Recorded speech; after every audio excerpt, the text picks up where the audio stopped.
వస్తుండగానే ఆయన వస్తుండగానే యోహాను గారు చూచి ఇలా అన్నారంట, యేసు తన యొద్దకు రావడం చూచి, లోక పాపములు మోసుకొని పోవు దేవుని గొర్రెపిల్ల అన్నారు. అర్థమైందండి? ఈయన ఎవరంట? దేవుని గొర్రెపిల్ల అని ఎవరు చెప్పారు? యోహాను గారి ద్వారా చెప్పించాడు దేవుడు వాస్తవానికి. అంటే యేసు ప్రభు చెప్పుకోలేదు. యోహానే తన దగ్గరికి యేసయ్య రావడం చూసి, అప్పటికి యోహాను దగ్గర కొన్ని పదుల సంఖ్యలో ప్రజలు బాప్తీసం పొందుకుంటున్నారండి. చాలా మంది జనం వస్తున్నారు. అరణ్యంలో బాప్తీసం పొందుతుంటే వాళ్ళందరి మధ్యలోనూ యేసు ప్రభుని పరిచయం చేశారు. ఫస్ట్ ఇంట్రడక్షన్ ఇచ్చారన్నమాట. ఈయనే నేను ఇప్పుడు వరకు బాప్తీసం ఇస్తుంది, నేను ఇప్పుడు వరకు చెప్పుతుంది ఎవరి కోసం అంటే ఈయన కోసమే. ఇక నా వెంబడి కాదు, నేను నీళ్లతో బాప్తీసం ఇచ్చాను, కానీ ఈయన మీకు పరిశుద్ధాత్మతో బాప్తీసం ఇస్తాడు, అగ్నితో బాప్తీసం ఇస్తాడు. ఇక నాతో పని లేదు, ఇక మీరందరూ కూడా ఈయననే వెంబడించాలి అని యేసు ప్రభు వారిని ఆయన పైకెత్తి చూపించాడు. కాండి తనను తానుగా యేసయ్య పరిచయం చేసుకోలేదు, కానీ యేసు ప్రభుని యోహానే పరిచయం చేసి పైకి లేపి నిలబెట్టాడు. ఆ తర్వాత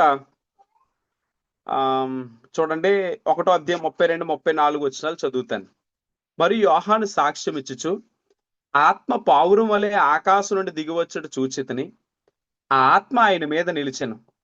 నేను ఆయన ఎరగనైతిని గాని నీళ్లలో బాప్తీసం ఇచ్చుటకు నన్ను పంపినవాడు నీవెవన మీద ఆత్మ దిగివచ్చుట నిలుచుట చూచుతువో ఆయనే పరిశుద్ధాత్మలో బాప్తీసం ఇచ్చువాడని నాతో చెప్పాను.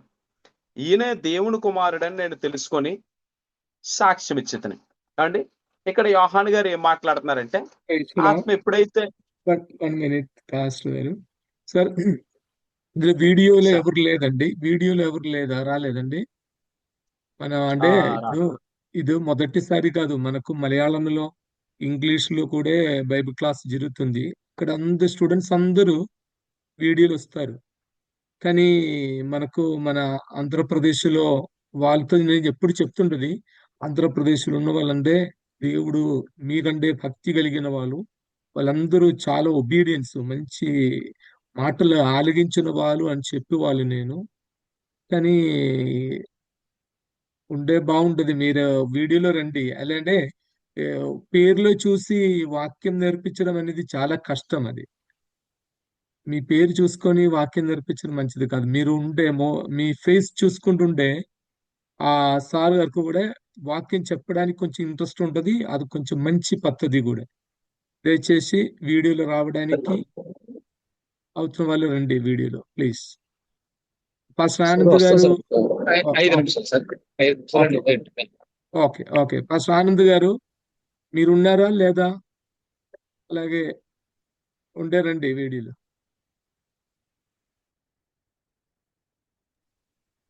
Please continue.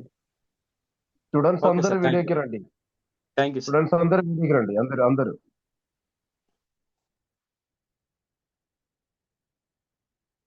Okay, thank you sir. ఇక్కడ యోహాను దైవజనుడు యేసు ప్రభు వారి కోసం సాక్ష్యం ఇచ్చాడు. ఇంకా చెప్పాలంటే ప్రజలందరికీ ఆయనే తీసుకెళ్లి పరిచయం చేశాడు. ఇది మొదటి విషయం. రెండో విషయం ఎక్కడ జరిగిందంటే అండి, మత్తయి సువార్త 3వ అధ్యాయం 16, 17 వచనాలు. మత్తయి సువార్త 3వ అధ్యాయం 16, 17 వచనాలు ఏం చెప్తుందంటే ఆ వచనాలు చూడండి. యేసు బాప్తీసం పొందిన వెంటనే నీళ్లలో నుండి ఒడ్డుకు వచ్చెను. అప్పుడు ఆకాశము తెరవబడెను. దేవుని ఆత్మ పావురం వలె దిగి తన మీదకు వచ్చుట చూచెను. మరియు ఈయనే నా ప్రియ కుమారుడు, ఈయన యందు నేను ఆనందించుచున్నానని ఒక శబ్దము ఆకాశం నుండి వచ్చెను. చూడండి, ఈ పాయింట్ మీకు పర్ఫెక్ట్ గా గుర్తుండాలి. ఈ రెండు విషయాలు ఏంటంటే, సేవలో ఎప్పుడూ కూడా నేను ఇలాగండి, నేను అలాగండి అని రేపు అన్న రోజు మనం చెప్పుకోవాల్సిన పని లేదు. మనం నమ్మకంగా దేవుడి పిలుపుకు లోబడి ఆయన కోసం నిలబడిన వ్యక్తులమైతే ఎదుటి వారి ద్వారా దేవుడు మిమ్మల్ని పైకి లేపి పరిచయం చేస్తాడు. యేసయ్య ఒక ఉద్దేశంతో ఈ భూమి మీదకి వచ్చాడు కాబట్టి యోహాను భక్తుడు యేసు ప్రభు యొక్క ఆ ప్రవచనాన్ని గుర్తెరిగి ఆయన పరిచయం చేశాడండి ప్రజలందరికీ. ఈయన దేవుని గొర్రెపిల్ల, కాబట్టి ఇక నుంచి నన్ను వెంబడించకండి, నేను నీళ్ళలో బాప్తీసం ఇచ్చాను కానీ ఈయన మీకు అగ్నిలోను పరిశుద్ధాత్మలోను బాప్తీసం ఇస్తాడు, ఇక ఆయన వెంబడి వెళ్ళండి అన్నారు. ఇది ఒకటో సాక్ష్యం అయితే, రెండో విషయం ఎక్కడికి వస్తుందంటే అండి, ఆయన యోహాను గారి చేత బాప్తీసం పొంది వెంటనే నీళ్ళలోంచి బయటకు వస్తుండగా ఆకాశం తెరవబడి పరిశుద్ధాత్మ పావురం వలె భూమి మీదకి వచ్చి యేసు ప్రభు మీద తల మీదకి దిగి వచ్చిందని. ఎప్పుడైతే ఈ దృశ్యం కనబడ్డదో అందరూ చూస్తుండగా ఒక బలమైన శబ్దము ఆకాశం నుంచి వినిపించింది. ఏంటా శబ్దం అంటే, దేవుడు అంటే కుమారుడైన యేసుక్రీస్తు ప్రభుని తండ్రి అయిన దేవుడు ఏమన్నాడంటే, ఈయన నా ప్రియ కుమారుడు, ఈయన యందు నేను ఆనందిస్తున్నాను అన్నాడు. అంటే చూడండి, ఆయన కోసం భూమి మీదకి ఆయన ఏ పని కోసం వచ్చారో ఆయన చెప్పకుండానే తండ్రి అయిన దేవుడు అక్కడున్న ప్రజలందరికీ చెప్పడం మొదలు పెట్టాడు. ఇది రెండు విషయాలు. ఈ రెండు విషయాలు గుర్తుపెట్టుకోండి, మనకి పరిచర్యలో చాలా బాగా ఉపయోగపడతాయి. ఏంటంటే, మనలో టాలెంట్లు ఉన్నా, మనలో జ్ఞానం ఉన్నా, మనలో ఏమున్నప్పటికీ మనం మౌనంగా ఉండగలగాలి.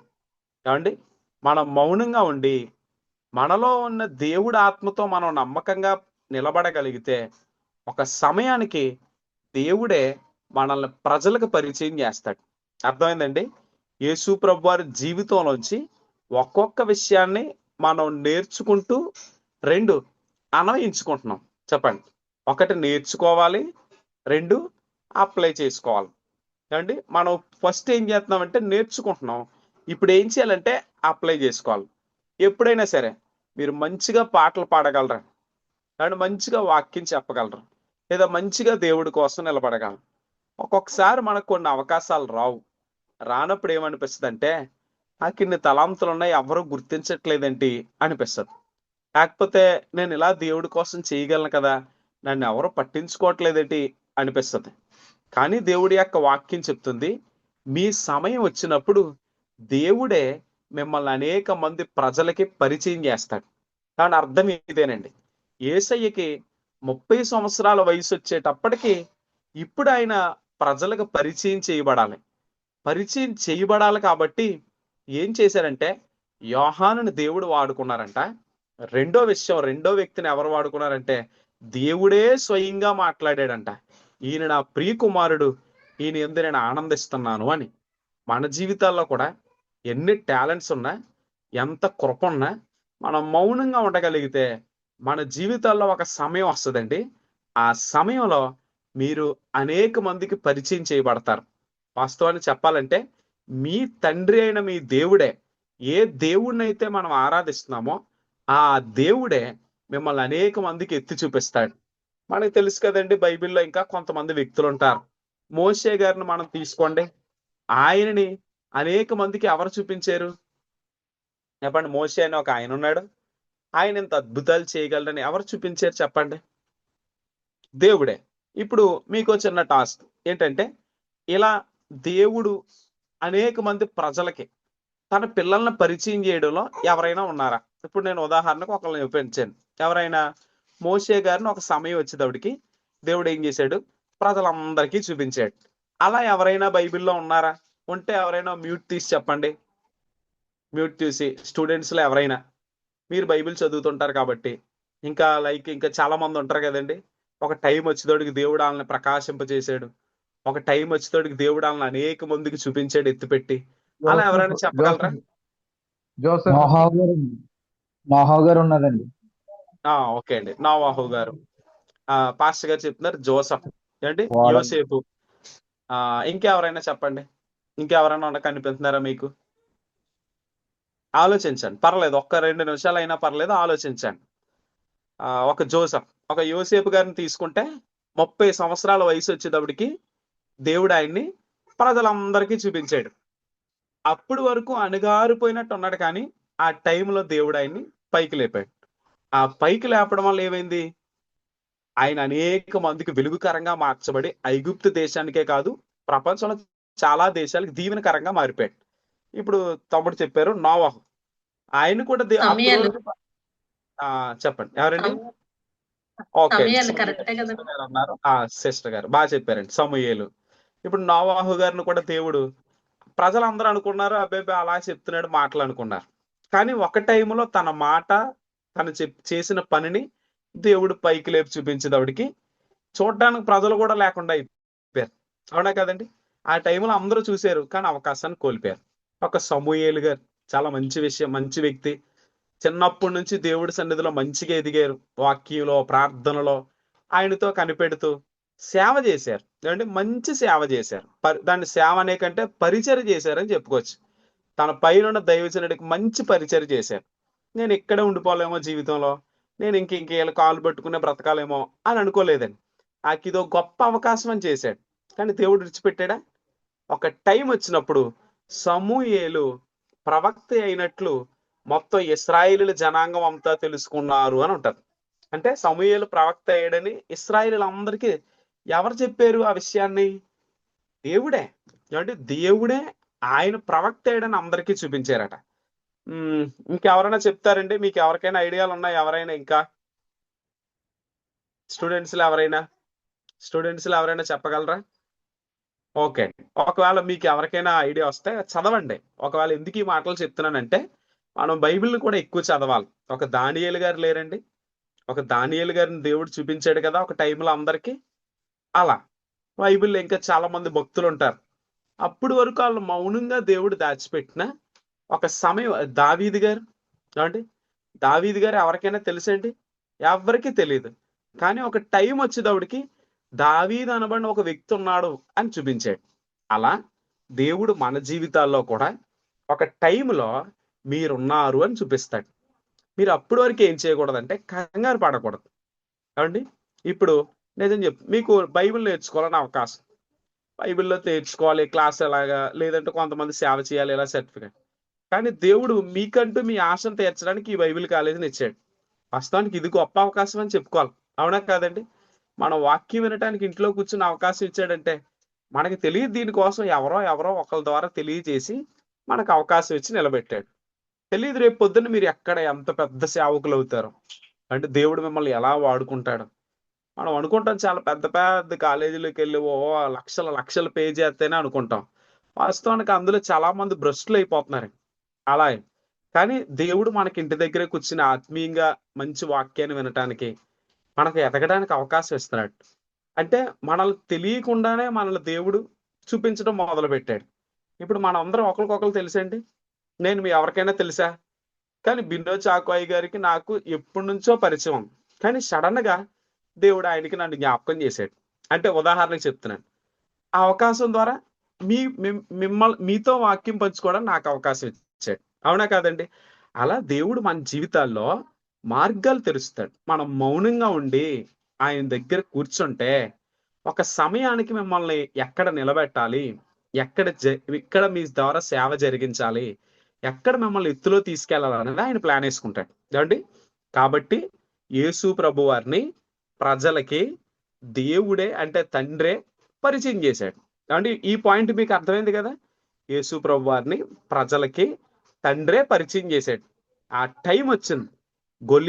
దావీదును పరిచయం చేయడానికి గొలియాతును పంపించాడు. దాంతో దావీదు గారు అందరికీ తెలిసిపోయాడు. అలా మన జీవితాల్లో కూడా ఏదో ఒక పరిస్థితి ద్వారా మీరు కూడా పరిచయం అవుతారు. కాబట్టి మనం సేవకులం అంటే సేవ నేర్చుకోబోతున్న స్వార్థికులం. కాబట్టి ఓర్పు సహనం అనేది ఖచ్చితంగా మన జీవితంలో ఉండాలి. మనం మౌనంగా ఆయన పాదాల దగ్గర కూర్చొని నేర్చుకోండి. ఒక సమయానికి దేవుడు మిమ్మల్ని పరిచయం చేస్తాడు. ఈ టాపిక్ ఎంతటితో ముగించబడుతుంది. తర్వాత టాపిక్ లోకి మనం వెళ్దాం. తర్వాత టాపిక్ ఏంటంటే యేసు ప్రభు వారు పరిచయం చేయబడ్డారు. అండి? ప్రజలందరికీ ఆయన పరిచయం చేయబడ్డాడు. ఇప్పుడు అందరూ కూడా ఈయనే దేవుని గొర్రెపిల్ల అయితేని ఓకే, అయితే ఇక నుంచి మేము ఈయన్నే వెంబడించాలా అనుకుని అందరూ నిర్ణయాలు తీసుకుంటున్నారు. ఎవరికాళ్ళు అనుకుంటున్నారు, సరే ఈయన వెంబడిందాం, అయితే ఇక నుంచి ఈయన వెనకాల ప్రయాణం చేద్దాం అని చెప్పి అందరూ ఆలోచించుకుంటున్నారు. ఇప్పుడు రెండో విషయం ఏంటంటే, అప్పుడు ఈయన డైరెక్ట్ గా ఈ అంటే బాప్తిసం పొందుకొని ప్రజలందరికీ పరిచయం చేయబడి మనం అనుకుంటాం నేరుగా ఆయన సేవలోకి వచ్చాడు అనుకుంటాం. కానీ ఇక్కడ మధ్యలో ఒక కార్యం జరిగింది. ఏంటంటే అక్కడ మనకి తెలుసు కదండి, మత్తయి సువార్తలో రాయబడి ఉంటది, యేసు ప్రభువారు శోధించబడటానికి అరణ్యమునకు పరిశుద్ధాత్మలో కొనుపోబడ్డాడు అన్నారు.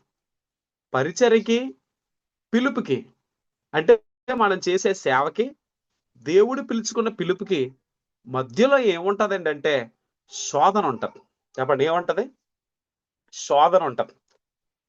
ఇప్పుడు ఇంకో టాపిక్ పెట్టుకోండి. ఏంటంటే మనం ఎవరి కోసమైతే నేర్చుకుంటున్నామో ఆ యేసయ్య శోధనని జయించాడు. చెప్పండి, యేసయ్య ఏం చేశాడు? శోధనని జయించాడు. వాస్తవానికి మీరు ఇక్కడ చాలా జాగ్రత్త గుర్తుపెట్టుకోండి.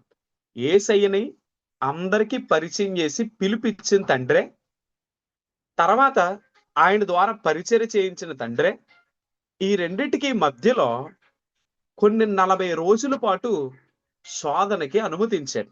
ఏమంటే శోధనకి అనుమతించాడు. నేను చెప్పింది మీకు క్లియర్ గానే అర్థమవుతుందండి? అర్థమైతే ఎలా అనండి, థమ్స్ అప్. ఓకే, థ్యాంక్స్ అండి. అంటే ఓకే, శోధనని యేసయ్య ఏం చేశారు? జయించారు. వాస్తవానికి ఈ విషయం మనం చాలా సార్లు చర్చిల్లో వింటుంటాం. కారణం ఏంటంటే శోధన వస్తుంది, మనం దాన్ని జయించాలి అని. మనం ఏ దేవుణ్ణి అయితే ఆరాధిస్తున్నామో ఆయన కూడా శోధించబడ్డాడు. చెప్పండి, ఆయన కూడా ఏమయ్యారు? శోధించబడ్డారు. మత్తయి సువార్త 4వ అధ్యాయం 3 నుంచి 10 వచనాలు. మత్తయి సువార్త 4వ అధ్యాయం 3 నుంచి 10 వచనాలు నేను చదువుతాను, మీరు చాలా జాగ్రత్తగా వినటానికి ప్రయత్నం చేయండి. ఆ శోధకుడు ఆయన వద్దకు వచ్చి, నీవు దేవుడు కుమారుడివైతే ఈ రాళ్ళు రొట్టెలగినట్లు ఆజ్ఞాపించు అన్నాడు.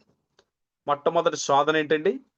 ఈ రాళ్ళు రొట్టెలగినట్లు ఆజ్ఞాపించు. ఆయన ఏమన్నారు దానికి ఆన్సరు? మనుషుడు రొట్టె వల్ల మాత్రం కాదు, కానీ దేవుడు నోట నుండి వచ్చే ప్రతి మాట వల్ల జీవించనని చెప్పాడు. ఒకటో శోధన అయిపోయింది. ఒకటో రకంగా యేసు ప్రభుని శోధించాడు. యేసయ్య వాక్యంతో ఆ శోధనని జయించాడు. రెండో శోధన ఏంటంటే, అంతటా అపవాది పరిశుద్ధ పట్టణానికి ఆయన తీసుకుపోయి దేవాలయ శిఖరాన్ని ఆయన నిలవబెట్టి, నీవు దేవుడు కుమారుడు అయితే కిందకు దూకు, బైబిల్లో వాక్యం ఎత్తిపెట్టిన చూడండి, ఆయన నిన్ను గూర్చి తన దూతలకు ఆజ్ఞాపించును, నీ పాదం ఎప్పుడైనా రాయికి తగలకుండా వారు నిన్ను చేతులతో ఎత్తి పట్టుకుందరు కదా అండ్ వ్రాయబడి ఉన్నదని ఆయనతో చెప్పాను. అందుకేసు ప్రభు అయిన నీ దేవుణ్ణి శోధింపవలదని మరో చోట రాయబడి ఉంది కదా అని చెప్పారంట. పిమ్మట అపవాది మూడో శోధన ఏంటంటే, ఎత్తైన ఒక కొండ మీద తీసుకెళ్ళింది, ఈ లోక రాజ్యాల్ని మహిమని ఆయనకి చూపించి, నువ్వు నాకు సాగిలపడి నమస్కారం చేస్తే ఇవన్నీ నీకు ఇచ్చేస్తాను అని చెప్పిందా. అప్పుడు యేసయ్య అన్నాడు, సాతానప్పో, నీ దేవుడైన ప్రభువుకు నమస్కరించి ఆయన్ని మాత్రమే సేవించాలి అని రాశాడు. హెబ్రీలు రాసిన పత్రిక 2వ అధ్యాయం 18వ వచనం. హెబ్రీలకు రాసిన పత్రిక 2వ అధ్యాయం 18వ వచనం ఏమి రాయబడి ఉందంటే, తాను శోధింపబడి శ్రమ పొందెను గనక శోధింపబడు వారికి సహాయము చెయ్యగలవాడై ఉన్నాడు. తాను శోధింపబడి శ్రమ పొందెను కనుక శోధింపబడు వారికి సహాయము చేయగలవాడై ఉన్నాడు. ఇక్కడ విషయం ఏంటంటే అండి, యేసయ్య శోధనకి లొంగిపోలేదు, శోధనని జయించాడు. మనం అనుకుంటాం సేవకులుగా, సువార్థికులుగా తర్ఫీదు కాబోతూ దేవుని సేవలోకి వెళ్తున్న మనం కూడా ఇలా అనుకుంటాం, నాతో దేవుడు ఉన్నాడు కదా, కాబట్టి శోధన ఏంటి, అందరూ బాగానే ఉన్నారు కదా, అందరూ చక్కగా సాగుతున్నారు, నేను ఒక్కదాన్నే లేదా నేను ఒక్కడనే దీన్ని భరించాల్సి వస్తుందేంటి అనుకుంటాం. కానీ హెబ్రీలు రాసిన పత్రికలో చదివాం కదండి, ఈ విషయంలో మనకి ఎవరు సహాయం చేస్తారనుకుంటాం. ఒక్కొక్కసారి దేవుడు ఏం చెప్పాడో తెలుసండి, తాను శోధింపబడి శ్రమ పొందెను గనక శోధింపబడు వారికి సహాయం చేయగలవాడై ఉన్నాడు అన్నాడు. అంటే మన దేవుడు మాటలు చెప్పే దేవుడు కాదు, క్రియలు చేసే దేవుడు. చూడండి, ఇప్పుడు నార్మల్గా ఎప్పుడైనా అడ్వర్టైజ్మెంట్ ఇచ్చేటప్పుడు మీరు చూడండి, ఏదైనా ఒక నూనె రాసుకోండి మీ జుట్టు బాగా పెరుగుతుంది అని అడ్వర్టైజ్మెంట్ చేస్తున్నారు ఒక వ్యక్తి ఎవరైనా. ఆ అడ్వర్టైజ్మెంట్ చేసే వ్యక్తి ఒకవేళ గుండు చేయించుకుని వచ్చి మీరు నూనె చేసుకోండి బాగా తల వస్తుంది అని చెప్పాడు అనుకోండి, ఎవరైనా ఆయిల్ కొంటారా? చెప్పండి, కొంటారండి? గుండు చేయించుకున్న ఒక వ్యక్తి వచ్చి మీరు ఈ నూనె రాసుకుంటే మీకు జుట్టు బాగా వస్తుంది అని చెప్తున్నాడు, ఎవరైనా కొంటారండి? కొనరు. కొనలేదండి. కొన ఎవరో కొనరు. ఎందుకు కొనరో చెప్పండి? స్టూడెంట్స్లో ఎవరైనా వింటున్నారు కదా, ఎందుకు కొనరో చెప్పండి ఒక్క మాటలో. ఈ చెప్పేవాడు ఆయనకి గుడ్డు కాదండి. ఆయనకే హెయిర్ లేదు కదండి, ఇంకా నాకే కొందామని. హెయిర్ లేదు. అవునండి. ఎందుకంటే ముందు ఆయన కొనే వ్యక్తి ఏమంటాడంటే, ఈ ఆయిల్ రాసుకోండి, నీ తల మీద జుట్టు రప్పించు, ఆ తర్వాత మేము చూసి నమ్మి కొంటామంట. యేసయ్య కూడా శోధన విషయంలో శోధనలు వస్తాయమ్మా, సేవకు వస్తే శ్రమలు వస్తాయి, లేదంటే సేవలో ఉంటే ఇలాంటివి ఉంటాయి, సువార్తలో నన్ను నమ్ముకుంటే ఇలాంటివి వస్తాయి, ఇవన్నీ జయించాలి అని నోటి మాటతో చెప్పలేదండి. తను అన్నిటిని అనుభవించి అప్పుడు వాటిని జయించి అప్పుడు మన కోసం రాయించాడు. ఏమనంటే, మనం ఫస్ట్ ఒక మాట చెప్పుకున్నాం ముందు వారంలో, ఆయన మానవుడిగా పుట్టడానికి కలిగిన ప్రధాన కారణం ఇదే. ఆయన మానవుడిగా పుట్టకపోయాడు అనుకోండి, మన ఆకలి బాధలు ఆయనకి తెలియవు, మన పేదరికం ఆయనకి తెలియదు, మన ఫైనాన్స్ ఆయనకి తెలియదు, మన రోగం ఆయనకి తెలియదు, మన ఇంట్లో ఇబ్బందులు ఆయనకి తెలియవు. అవునా కాదండి? మన వెనకాల వెన్నుపోటు పొడిచే వాళ్ళు ఉన్నారనుకోండి, అవి ఆయనకి తెలియదు. అవన్నీ మనకంటే ముందు యేసు ప్రభు వారు అనుభవించారంట. ఎందుకు ఎలా చెప్పగలరండి మీరంటే, మనకు ఒకవేళ యేసు ప్రభు దగ్గరికి ఒక ఆయన వచ్చి, ప్రభువా నీతో ఉండిపోతాం ఇంకా ఇక నుంచి అన్నారు. అప్పుడు యేసు ప్రభు వారు ఏమన్నారు? నక్కలకు బొరియలు ఉన్నాయి, ఆకాశ పక్షులకి గూళ్ళు ఉన్నాయి, మనుష్య కుమారుడు తలవాల్చుకోవడానికి స్థలం లేదు అన్నాడు. చూడండి, అంటే తలవాల్చుకోవడానికి స్థలం లేనంత పరిస్థితి ఆయన అనుభవించాడు. ఒకవేళ ప్రభువా నా చుట్టూ తిరిగిన వాళ్ళు, నాతో ఉన్నవాళ్ళు నన్ను చాలా ఇబ్బంది పెట్టి నా మీద అబద్ధాలు మాట్లాడారయ్యా, నేను ఎవరో తెలియదు అన్నట్టు నడిచారయ్యా అంటే యేసయ్య ఏమంటాడు తెలుసా? బాధపడకయ్యా, నా చుట్టూ ఉన్న ఒక ఆయన ఒకప్పుడు నేను ఎవరో తెలియదు అన్నాడు. ఎవరండి ఆయన? చెప్పండి. నేను ఎవరో తెలియదు అన్నావు ఆయన ఎవరో? యేసు ప్రభుతో. పేతురు గారండి. ఓకే అండి, వెరీ గుడ్ అండి, చాలా థ్యాంక్స్ అండి. కాబట్టి ఇప్పుడు మూడో విషయానికి ఎవరైనా వచ్చి, ప్రభా నా వెనకాల ఉండి ఉండి ఉండి కరెక్ట్ గా నన్ను వెండిపోటు పొడిచాడు అయ్యా అని అన్నారండి. ఆ బాధ నాకు ఎవరికి చెప్పుకోలేకపోతున్నాను అయ్యా అన్నారు అనుకోండి, యేసయ్య ఏమంటాడు అప్పుడు? చెప్పండి ఎవరైనా. యేసయ్య ఏమంటాడు? నా వెనకాల ఉండి నన్ను వెన్నుపోటు పొడిచారు, లేదా నన్ను అమ్మేసేటట్టు చేశారయ్యా అంటే యేసయ్య ఏమంటారు? ఇస్కరియోత నాకు ఎలా చేశాడని చెప్పి. అవునండి, ఆయన అంటాడు, నువ్వు బాధపడకు, ఈ బాధలో నేను కూడా ఉన్నాను, నేను బాగా చూసుకున్న వ్యక్తి నన్ను వెన్నుపోటు పొడిచాను. అలా మీరు బైబిల్లో ఇంకొన్ని విషయాలు అర్థం చేసుకుంటే ప్రతి దాంట్లోనూ కూడా యేసయ్య ఉంటారండి. ప్రతి దాంట్లో. మీరు ఇంకో మాట చెప్తాను, ఎలా అంటే, ప్రభువా బయటోళ్ళు అంటే శత్రువులు అనుకోవచ్చు, బయటోళ్ళు అంటే ఏదో అనుకోవచ్చు, సొంత ఇంట్లో వాళ్ళు కూడా అర్థం చేసుకోవట్లేదు ప్రభువా, సొంత ఇంట్లో వాళ్ళు కూడా నాకు శత్రువులాగా చూస్తున్నారు, సొంత ఇంట్లో వాళ్ళకి కూడా నేను ఏదో చేతగాని వ్యక్తిలాగా, నా వల్ల ఉపయోగం లేదే అని. ఇప్పుడు చెప్పండి, దీనికి యేసు ప్రభు ఏమని ఆన్సర్ చెప్తారు? యేసయ్య ఏమని ఆన్సర్ చెప్తారు అసలు? నాకు కూడా అన్నదమ్ములు హేళన చేశారు అని చెప్తారు. కరెక్ట్ అండి, మంచి మాట అండి. యేసు ప్రభుకు అప్పుడు యేసు ప్రభు వారు ఇలాంటి ప్రశ్న మనం యేసయ్య దగ్గర అడిగితే తమ్ముళ్ళండి. అవునండి, ఏమంటారండి అప్పుడు యేసయ్య? ఇందులో నేను ఉన్నాను, నువ్వే అనుకుంటున్నావా? నా సొంత ఇంట్లో వాళ్ళే నేను సువార్త చెప్తుంటే ఏమన్నారు? మా అన్నయ్యకి దయ్యం పట్టింది. చెప్పండి, ఏమన్నారు? దయ్యం పట్టింది కాబట్టి మేమే వాళ్ళు పట్టించుకోవట్లేదు, మళ్ళీ మీరేటంటారు. అయితే యేసయ్య ఎందుకు ఈ మాట రాయించాడో తెలుసండి? పరిచర్యలో మనకి శోధన అనేది ఖచ్చితంగా ఎదురవుద్ది. దేవుణ్ణి అంగీకరించాక ఖచ్చితంగా మనకు కొన్ని పోరాటాలు ఎదురవుతాయి. కానీ మీరు ఇక్కడ నమ్మవలసింది ఏంటంటే, మీరు అనుభవించే శోధన కంటే కూడా మీకు వచ్చే విజయమే చాలా ఎక్కువ ఉంటుంది. మనం అనుభవించే పోరాటం కంటే కూడా మనకి రానున్న రోజుల్లో వచ్చే దీవెన ఎక్కువ ఉంటుంది. బైబిల్ గ్రంథం అంతా మీరు పరిశీలన చేస్తే ఏ భక్తుడైనా తను అనుభవించిన శోధన కంటే ఎక్కువ దీవెన పొందాడు. అవునా కాదండి? వాళ్ళు పడిన బాధ తక్కువైతే పొందిన దీవెన ఎక్కువ ఉంది. కానీ ఇక్కడ మనం నేర్చుకోవాల్సిన మొదటి విషయం ఏంటంటే, శోధనకి మనం లొంగిపోకూడదు. లొంగిపోకూడదు అని అంటే మనం ఎంత ధైర్యంగా నిలబడినా మన వల్ల కాదండి. యేసయ్య అక్కడ వాక్యాన్ని వాక్యంతో చెప్పాడు. సైతాన్ అక్కడ ఏం చేశాడు? ఇప్పుడు చెప్పండి, సైతానికి అసలు వాక్యాలు ఎలా తెలుసు?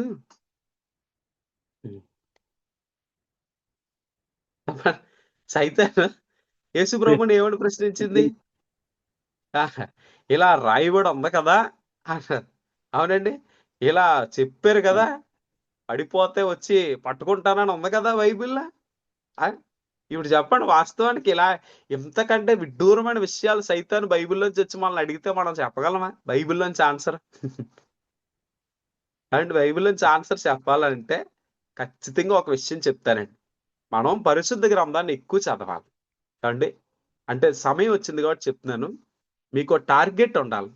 ఏంటో టార్గెట్ అంటే సంవత్సరానికి ఒక్కసారైనా బైబిల్ పూర్తి చేయాలి. అవసరం ఇప్పుడు జనవరి 1 నుంచి డిసెంబర్ 31 కంపల్సరీగా పూర్తి చేయాలి. దేవుడు అవకాశం ఇచ్చాడు అనుకోండి, 2 సార్లు కూడా పూర్తి చేయొచ్చు. మేము చాలా దేవుడి కృపలో కొన్ని పరిచర్య నడిపిస్తాం. చాలా చోట్ల వాక్యం చెప్పాల్సి వస్తుంది. ఈ వాక్యాలు చెప్తూ ఉంటాం, యథావిధిగా నడుస్తూనే ఉంటాయి. ఆ వాక్యాలు ధ్యానం చేస్తూ ఉంటాం. మరలా మేము టార్గెట్ ఏంటంటే ఇయర్లీ వన్స్ బైబిల్ పూర్తి చేశాను. నేను సేవలోకి వచ్చిన కొత్తలోనండి, అంటే అప్పుడు దేవుడు పిలిచాడు. పిలిచిన తర్వాత ఇంటికాడ కూర్చునే బైబిల్ కాలేజ్కి వెళ్ళి ఇంటికి వస్తుండే ఏం చేయాలా, 23 రోజుల్లో బైబిల్ చదివేశాను. మొత్తం 23 రోజుల్లో చదివాను. ఇంటికాడ కూర్చోండి 23 రోజులు ఎలా చదివారండి? కంగారుగా చదివారండి అని అనుకోవచ్చు.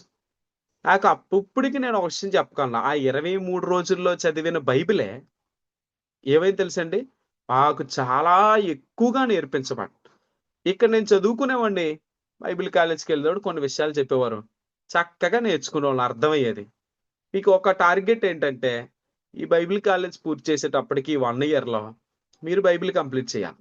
చూడండి, తప్పనిసరిగా మీరు బైబిల్ కంప్లీట్ చేయాలి. మనకి దేవుని సేవలో వాక్యం వినే మనకి వాక్యం కూడా తెలిసి ఉండాలంటే మనం వాక్యం ఖచ్చితంగా చదవాలి. యేసయ్యకి సైతాను వాక్యంతో చెప్తుంటే యేసయ్య కూడా సైతానికి వాక్యంతోనే చెప్పాడు. చెప్పండి, వాక్యంతోనే జవాబు చెప్పాడు. ఏమన్నారు? నువ్వు దేవుడు కుమారుడు అయితే ఈ రాళ్ళను రొట్టెలు చేసుకుని తినే అన్నారు. అప్పుడు యేసయ్య ఏమన్నారు? చెప్పండి, యేసయ్య ఏమన్నారు? ఈ మాట ద్వితీయోపదేశకాండంలో ఉంటదండి. ఏమన్నారంటే, మనుష్యుడు రొట్టె వలన మాత్రం కాదు, దేవుని నోటి నుండి వచ్చే ప్రతి మాట వలన జీవిస్తాడు. చూస్తారా వాక్యంతో? అవునా, నిజమే కదా. నేను ఇప్పుడు దేవుని కుమారుడో కాదో ఒక్కసారి సైతానికి చూపించాను చూడు, నా తడాక ఏంటో, నా పవర్ ఏంటో అనుకోలేదండి. ఒకవేళ అలా అనుకుని 4 రొట్టెలు చేశారనుకోండి, సైతాను శోధనకి యేసు ప్రభువారు అక్కడ లొంగిపోయినట్టే అంటే లొంగిపోయినట్టే. మాట వినకపోయినా లొంగిపోయినట్టే, సైతాన్ చెప్పింది చేసినట్టయినా లొంగిపోయినట్టే. అంటే శోధన అంటే ఏంటంటే మనల్ని అలా చేసేలాగా ప్రేరేపించదు. నీకు అర్థమైందంటే చేసేలాగా ప్రేరేపించదు. కానీ మనం దాన్ని జయించగలగాలి. జయించాలంటే వాక్యం మనలో ఉండాలి. అందుకనే ఈ సంవత్సరాంతం మీకు నేర్పించబడే వాక్యాన్ని మీరు మనస్ఫూర్తిగా గుండెల్లో పెట్టుకోండి. కాబట్టి దీనికోసం చాలా ప్రయాసపడి వాక్యం అందిస్తున్నారు. అంటే దీనికి చక్కగా దేవుడు మనకు మంచి ప్లాట్ఫామ్ ఇచ్చాడు. దాన్ని మీరు హృదయాల్లో భద్రపరచుకోండి. వాక్యాన్ని ఇంకా మీరు ఎంత నేర్చుకుంటారో అంత రేపు పొద్దున్న చెప్పే అవకాశాన్ని దేవుడు ఇస్తాడు. మనం ఎప్పుడు చెప్పడానికి కంగారు పడాల్సిన పని లేదు.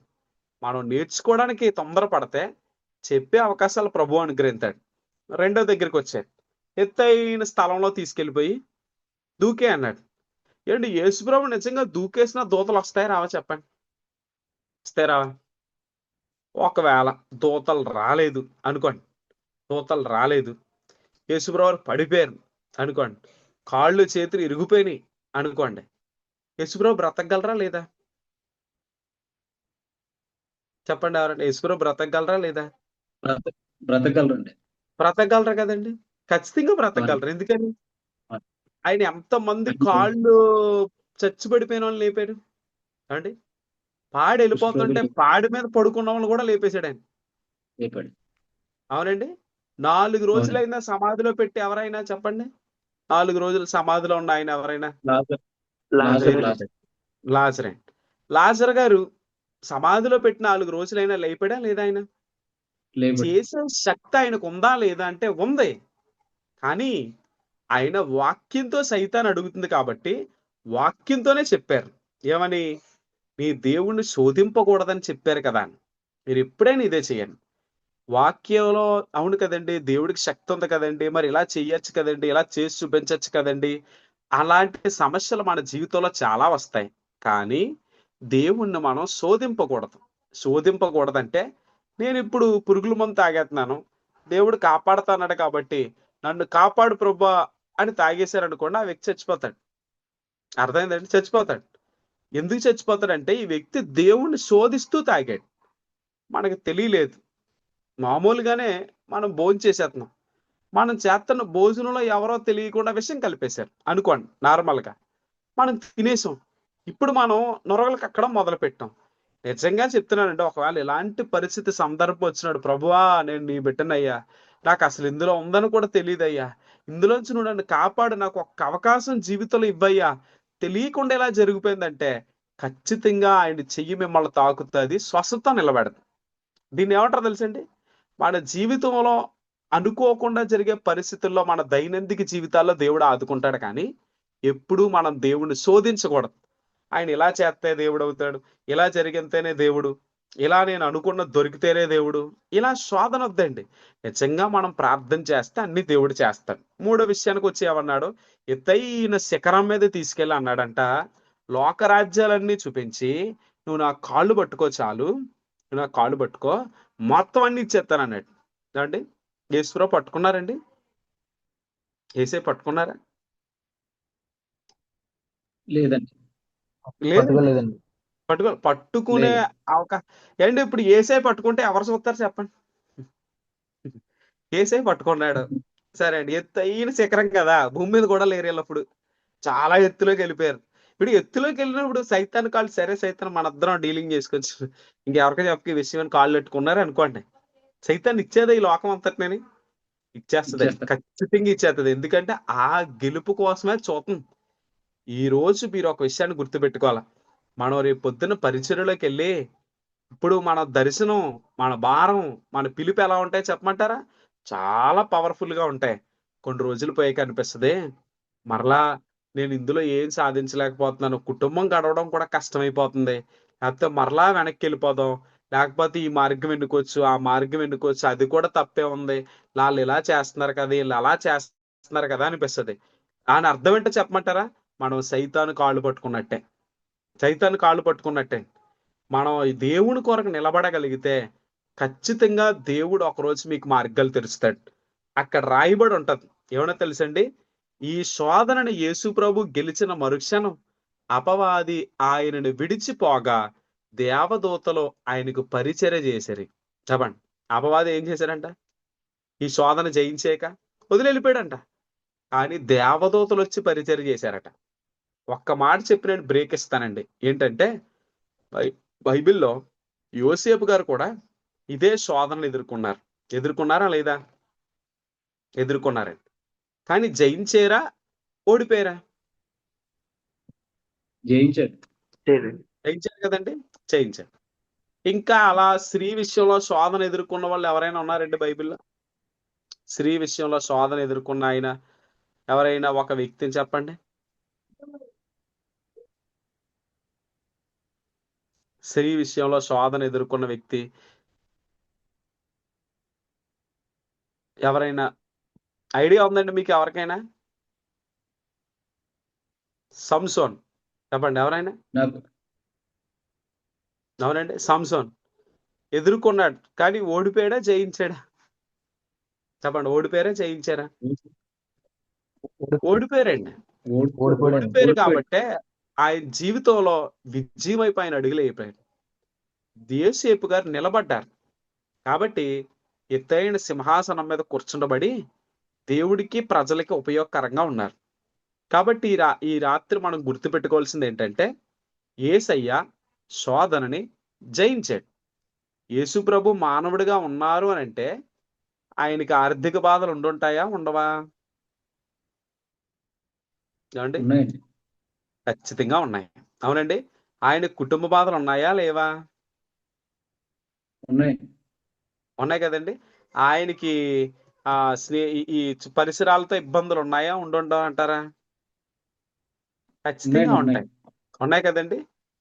యేసు ప్రభు వారి దగ్గరికి పేతురు గారు వచ్చి ఏమన్నారు? ప్రభు పన్ను కట్టాలి అన్నారు. పన్ను యేసు ప్రభు కట్టాలండి అసలు? దేవుడు పన్ను కట్టడం ఏంటంటే అనుకోవచ్చు. ఆయన మానవుడిగా వచ్చాడు కాబట్టి ఏమన్నాడు? మనం ప్రభుత్వానికి లోబడదాం అన్నాడు. వెళ్ళు చేప దగ్గరికి వెళ్ళు, అది నీకు షెకెల్ ఎత్తే తీసి పన్ను కట్టే అన్నాడు. అంటే దాని ఉద్దేశం ఏంటంటే మానవుడిగా ఈ రోజు క్రైస్తవుడిగా మనం అనుభవిస్తున్న ప్రతి బాధ మనకంటే ముందు మనం ఆరాధిస్తున్న యేసయ్య అనుభవించి జయించి మనకిచ్చే సలహా ఏంటంటే నేను అన్నీ జయించాను, నువ్వు నిలబడి జయించు, అద్భుతాలు చూస్తావని చెప్తున్నాడు. కాబట్టి ఇందాక ఒక విషయం నేర్చుకున్నాం, ఇప్పుడు ఆ విషయం నేర్చుకున్నాం. ఒక్క 10 నిమిషాలు బ్రేక్ తీసుకోండి. ఆ తర్వాత మనం మళ్ళీ ఇంకొన్ని విషయాలు నేర్చుకుందాం. దేవుడు మనల్ని అందరినీ దీవించును గాక. ఒక చిన్న ప్రార్థన చేసుకుందండి బ్రేక్ లో. ఒక చిన్న ప్రార్థన. పరిశుద్ధుడ ప్రేమ కలిగిన యేసయ్య, మీ బిడ్డలు ఈ 2 విషయాలు విన్నారు, వారిని బలపరచండి. అదే రీతిలో ప్రభా మరలా ఈ 10 నిమిషాలు బ్రేక్ తర్వాత మరలా మేము క్లాసును ప్రారంభిస్తుండగా విశిష్టమైన విషయాలు మాకు బయలుపరచమని యేసు నామమున అడుగుతున్నాం తండ్రి. ఆమేన్. Thank you sir. Thank you pastor గారు. God bless you. നമുക്കൊരു 10 minutes బ్రేక్. దాని తర్వాత పాస్టర్ గారు మనతో దేవుడి వాక్యాన్ని పంచుకుంటారు. ఈ రోజు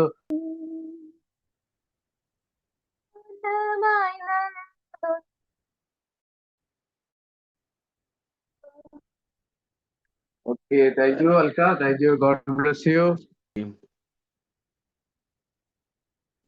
ఈ వారంలో ఈ క్లాస్ కి ప్రత్యేకంగా ఇంకొక 2 స్టూడెంట్స్ యాడ్ అయ్యారు సార్. ప్రత్యేకంగా వాళ్ళ కోసం మీకు క్లాస్ అయిపోయిన అందరూ చెప్తానండి. Okay sir. Thank you sir. ఇప్పుడు యేసు ప్రభు వారిని దేవుడే, అదే తండ్రే ఆయన్ని ప్రమోట్ చేశాడు, అంటే పరిచయం చేశాడు. అంటే రెండో విషయం, మన సేవలో కూడా దేవుడు మనం నమ్మకంగా ఉన్నప్పుడు మనల్ని ఆయన పరిచయం చేస్తాడు. అంతకంటే ముందు యేసయ్య పరిచర్యలోకి వచ్చేయంటే ముందు ఆయన ఎదురైన శోధనలన్నిటినీ జయించాడు. ఈ శోధన కాలాన్ని ఒక్కసారి మనం చిన్నగా ఒక మాటలో చెప్పుకుని మనం ముందు విషయంలోకి వెళ్దాం. ఈ 40 రోజులు ఆయన శోధించబడ్డారు అని చెప్పాం కదండి. ఖచ్చితంగా అందులో యేసయ్య 40 రోజులు ఉపవాసం ఉన్నారు. 40 రోజులు ఉపవాసం ఉన్నారు. మన బైబిల్ కాలేజీలో స్టూడెంట్స్ కూడా ఖచ్చితంగా మనం ఈ క్లాసులు విన్న తర్వాత మీకు దేవుడు ప్రేరేపించబడిన స్థలాలకు మీరు వెళ్తారు, మంచి సేవ చేస్తారు.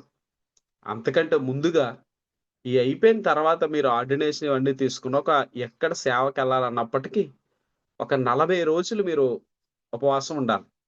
40 రోజులు ఫుల్గా ఉండాల్సిన పని లేదండి. ఎందుకంటే దానికి తగ్గట్టుగా మీరు సమయాన్ని కేటాయించుకుని ప్రతిరోజు కూడా ఉపవాసం ఉండి మనం పరిచర్య ప్రారంభించాలి.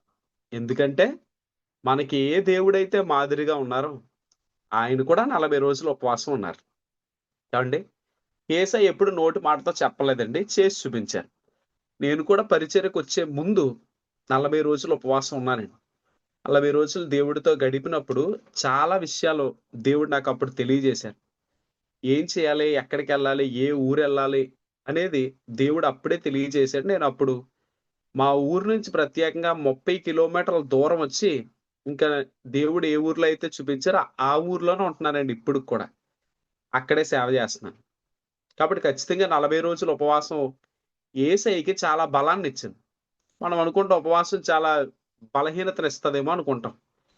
కానీ ఉపవాసంలో దేవుడితో గడపడం వల్ల యేసయ్య శక్తిని పొందుకున్నారంట, శోధనని జయించారు. కాబట్టి దేవదూతల చేత పరిచర్య చేయించుకున్నారు. కాబట్టి బలమైన దర్శనంతో ఆయన బయటకు వచ్చారు. ఇప్పుడు మరొక పాయింట్ ఏంటంటే, ఇప్పుడు యేసయ్య పరిచర్య ప్రారంభించడానికి బయటకు వచ్చి గలిలయ సముద్ర తీరం వెంబడి వెళ్తూ యేసయ్య తనకి శిష్యులను ఏర్పాటు చేసుకున్నాడు. యేసయ్య తనకి శిష్యులను ఏర్పాటు చేసుకున్నారు. కాబట్టి ఇదంతా కూడా మనకి పరిశుద్ధ గ్రంథంలో రాయబడి ఉంటది. యేసయ్య తన కోసం శిష్యులను ఏర్పాటు చేసుకున్న విషయం, యేసయ్య కోసం వారు నిలబడటం, ఇవన్నీ కూడా యేసయ్య ఏర్పాటు చేసుకున్నారని మనం తెలుసుకోవచ్చు. అయితే ఇక్కడ మనం ఒక విషయాన్ని గమనించుకోవాలి. ఏంటంటే యేసు ప్రభు వారి యొక్క శిష్యులు ఎంతమంది? ఎవరైనా స్టూడెంట్స్ అని చెప్తారా? యేసు ప్రభు యొక్క శిష్యులు ఎంతమంది? 12 మంది అండి. 12 మంది అండి. ఓకే, దేవుడి స్తోత్రం. చాలా సంతోషం అండి, మీరు చాలా యాక్టివ్ గా ఉన్నారు. 70 ఆయ్. కాబట్టి మీరు అందరూ కూడా అలా ఉండండి. యేసయ్య చాలా మందిని ఏర్పాటు చేసుకున్నప్పటికీ ఆయన దగ్గర మిగిలిందల్లా నిలబడింది ఎంతమంది అంటే 12 మంది. 12 మంది యేసు ప్రభు వారికి ఒక ప్రత్యేక శిష్యులుగా, ఆయనకి ఉపయోగకరమైన వ్యక్తులుగా నిలబడినట్లు మనం చూడగలుగుతాం. అయితే నేను మీకు ఇచ్చే ఒక చిన్న అసైన్మెంట్ ఏంటంటే, మనం నెక్స్ట్ క్లాస్లో కలిసేటప్పుడు యేసు ప్రభు వారు ఏర్పాటు చేసుకున్న 12 మంది శిష్యుల పేర్లు ప్రతి ఒక్కరూ అప్పచెప్పాలి అండి. నెక్స్ట్ అసైన్మెంట్ మీరు గుర్తుపెట్టుకోండి. ఆ వచనం ఎక్కడ ఉంటుందో, ఆ అధ్యాయం ఎక్కడ ఉంటుందో నేను చెప్పను, కానీ మీరే ఆ వచనం ఎక్కడ ఉంది, ఎక్కడ శిష్యుల పేర్లు ఉన్నాయన్నది చూసుకోండి. మీరు దాన్ని జాగ్రత్తగా ధ్యానం చేశారనేది నాకు తెలియాలంటే ఖచ్చితంగా ఆ 12 మంది పేర్లు మనకు గుర్తుండాలి. ఓకేనండి, డన్ కదా? Okay, done. చాలా సంతోషం అండి. ఇప్పుడు యేసయ్య ఉపవాసం ఉన్నారు, పరిచర్యకు వచ్చారు.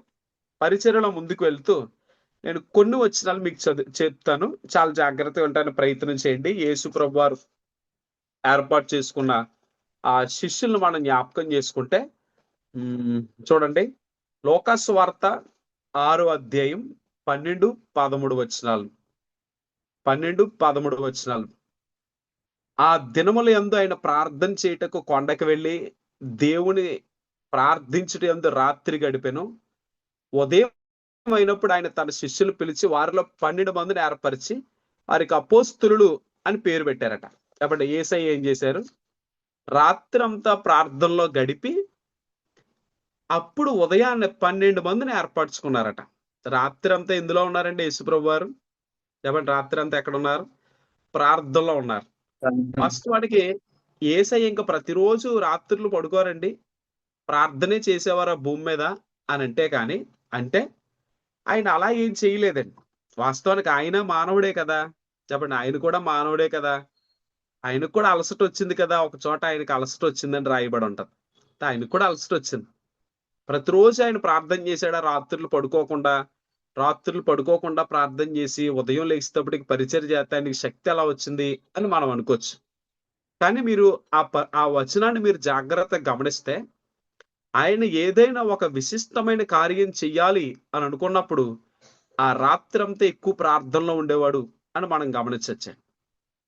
ఆయన ఉదయాన్నే వచ్చి 12 మంది శిష్యుల్ని ఏర్పాటు చేసుకుని వాళ్ళకి అపోస్తులని పేరు పెట్టాలి, వాళ్ళని సమాజంలోకి పంపించాలి, వారి ద్వారా బలమైన కార్యాలు జరిగించాలి అనే నిర్ణయం తీసుకున్న ఆ రోజు రాత్రి ఆయన ప్రార్థనలో గడిపారంట.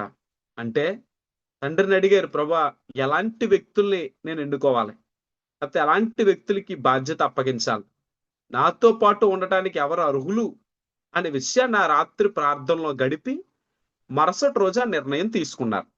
ఇందులోంచి ఒక్క విషయం మీకు నేర్పిస్తాను. ఏంటంటే మన జీవితంలో కూడా చాలా సందర్భాల్లో మనుషుల నిర్ణయాలు తీసుకుంటాం, మనుషుల ఆలోచనలు తీసుకుంటాం. కానీ మనం నేర్చుకోవాల్సిన మొదటి విషయం ఏంటంటే, మీరు ప్రార్థన చేయగలిగితే ఎక్కువ సమయం దేవుడు మీతో కూడా చెప్తారు. మీరు ఎలా నడవాలి, ఏం చెయ్యాలి, ఎలాంటి వ్యక్తుల్ని మీకోసం ఆయన సిద్ధం చేశాడనేది కూడా బయలుపరుస్తాడు. కాబట్టి మనం రాత్రులు ఎప్పుడైనా కనీసం నెలకు ఒక్కసారైనా వ్యక్తిగతంగా ఒక రాత్రి అంతా దేవుడితో గడపడానికి ప్రయత్నం చేయండి. ఒక రాత్రి అంతా. కానీ సేవలోకి వచ్చిన కొత్తలోనండి, అంటే స్టార్టింగ్, ఇంకా నేను అప్పుడు పరిచర్యలోకి రాలేదు, దేవుడి పిలుపులో ఉన్నాను. అప్పుడు ఏం చేసేవాడంటే వాటర్ బాటిల్ తీసుకుండి మా ఇంట్లో ఒక రూమ్లోకి వెళ్ళిపోయి 9 గంటలకు మొదలుపెట్టి మరలా తెల్లవారుజామున 5 గంటల వరకు ప్రార్థనలు ఉండేవాడిని. ఎలా గడిపేవారండి? నిద్ర రాలేదా అని మీరు అనుకోవచ్చు. కాసేపు ప్రార్థించేవాడిని, కాసేపు యేసు రక్తం చెప్పేవాడిని, కాసేపు వాక్యం చదువుకునేవాడిని, కాసేపు ఎవరైనా దైవజనులు చెప్పిన వాక్యాలు వినేవాడిని, కాసేపు పాటలు పాడుకునేవాడిని. ఈ విధంగా ఒక్కొక్క రాత్రి అయ్యేది. కాబట్టి యేసు ప్రభువారు రాత్రంతా ప్రార్థనలో గడపడానికి మనకు మాదిరే కాదా? చెప్పండి, మాదిరే కాదంటారా? ఖచ్చితంగా మాదిరండి. ఇప్పుడు యేసయ్య ఏంటండి బాబు అలా చెప్పేశాడు, ప్రార్థన చేయమని ఆయన చేశాడా అని అనుకుంటే కనుక ఆయన చేశారు కాబట్టే మనల్ని కూడా చేయమన్నారు. ఆయన అలా రాత్రంతా ఆయనతో గడిపారు కాబట్టే యేసు ప్రభు తన శిష్యుల్ని ఏర్పాటు చేసుకోవడానికి అవకాశం దొక్కింది. మంచి మంచి శిష్యులు వచ్చారా రాలేదండి? చూడండి, శిష్యులందరూ మంచోళ్లే కదా వాస్తవానికి. వచ్చారండి మంచి అవునండి, చాలా మంచి వ్యక్తులు, ఉన్నతమైన సేవ చేసిన వ్యక్తులు. అయితే ఇస్కరియోతు యూదా విషయంలో దేవుడికి తెలిసే ఏర్పాటు చేసుకున్నాడు తప్ప తెలియకుండా అయితే కాదండి. కాబట్టి ఆయన మనం చెడ్డ అనుకోకూడదు, కానీ దేవుడు ఉద్దేశంలోనే ఆయన కూడా ఉన్నాడు. అయితే యేసు ప్రభు వారు ఏర్పాటు చేసుకున్న శిష్యులు మనకు తెలుసు కదా. ఆయన సముద్ర తీరం వెంబడి వెళ్తూ అక్కడ కొంతమంది ఉంటే అక్కడ ఏర్పాటు చేసుకున్నాడు. మరలా కొంత దూరం వెళ్ళాక మరికొంతమందిని తీసుకున్నాడు. మరలా ఇంకో చోటకి వెళ్ళాక ఫిలిప్పుని కనుగొన్నాడు.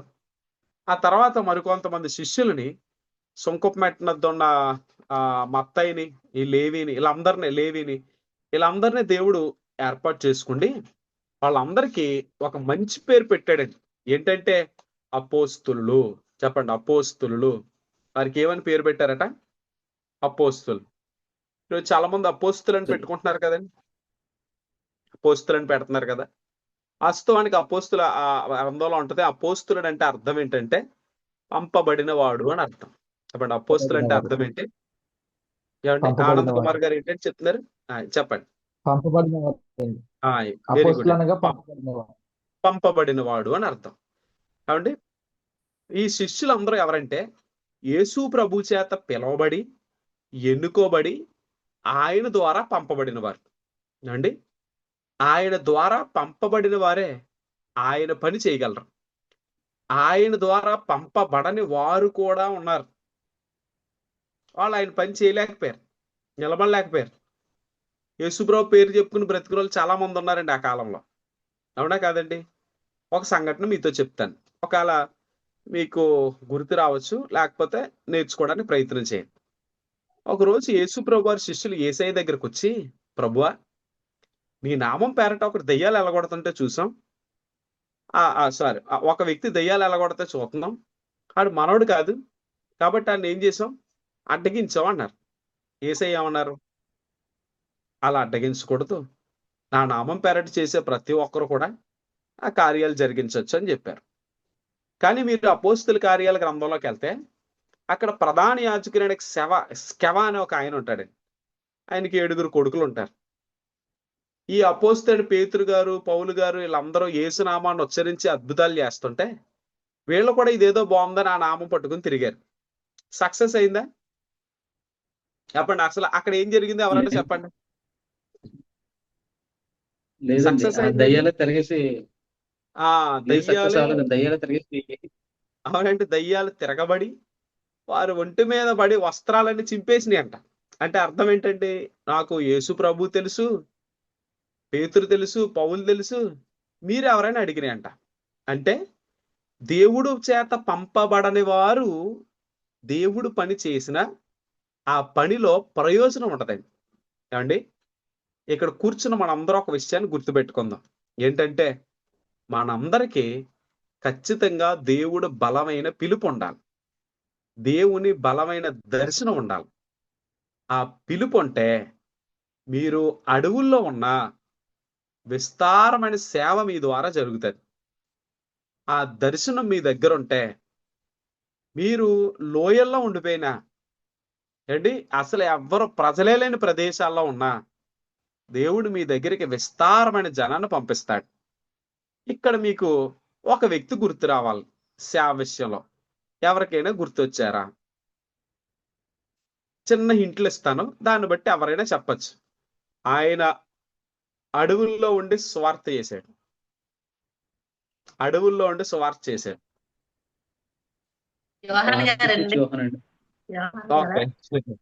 చాలా బాగా చెప్పారండి మీ ఇద్దరు, చాలా సంతోషం.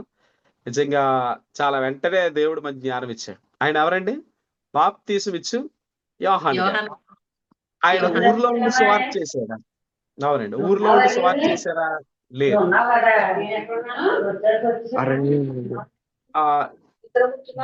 డానియల్ చక్రి మీ ఇంట్లో ఓకే. ఆయన అరణ్యంలో ఉండి సేవ చేశారు. కానీ ప్రజలు ఎక్కడికి వచ్చారు చెప్పండి? ప్రజలు ఎక్కడికి వచ్చారు? అరణ్యంలోకి వచ్చారు. ఆయన అరణ్యంలో బాప్తీసాలు ఇస్తుంటే ప్రజలందరూ అరణ్యంలోకి వచ్చారట. అవునా కాదండి? అంటే దేవుడి పిలుపు మన జీవితంలో స్పష్టంగా ఉంటే, దేవుడు ఉద్దేశం మన జీవితంలో స్పష్టంగా ఉంటే, అంటే అపోస్తులుడనే పదానికి చెప్పుకుంటున్నామండి మనం. అపోస్తులంటే పంపబడిన వాడు. దేవుడి చేత పంపబడిన వీళ్ళందరూ కూడా నమ్మకమైన సేవ చేసినప్పుడు ప్రజలు అనేక మంది వచ్చారు. ఇంకొక ఆయన కోసం చెప్తాను. ఒక ఆయన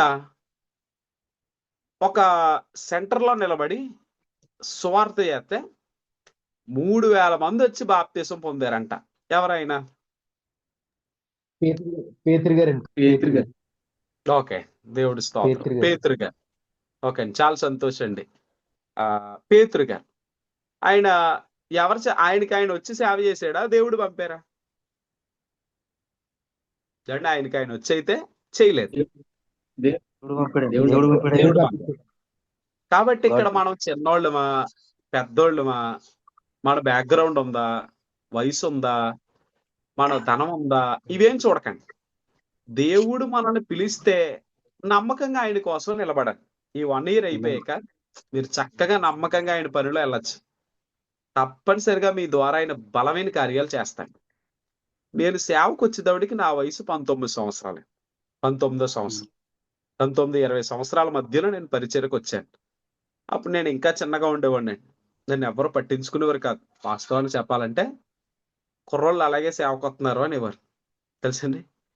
పిల్లలు అలాగే సేవకు వస్తారు, వీళ్ళకి ఏం పని ఉంది అని పాస్టర్ గారులే అనేవారండి. చాలా మంది హేళన చేసిన వాళ్ళు ఉన్నారు, ఎగతాళి చేసిన వాళ్ళు ఉన్నారు.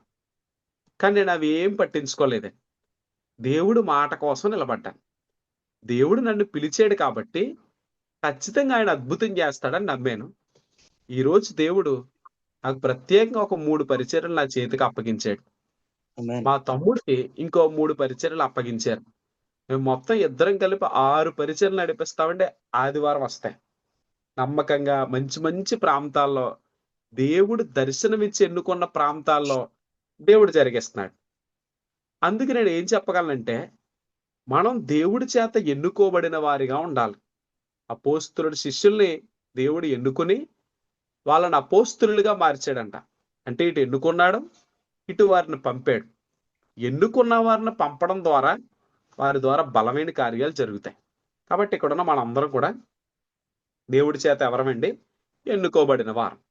ఇప్పుడు ఇంకో విషయం చెప్తాను, చాలా జాగ్రత్తగానండి. ఇప్పుడు యేసు ప్రభు వారు పరిచర్యలోకి వచ్చారు కదా, శిష్యుల్ని ఏర్పాటు చేసుకున్నారు కదా.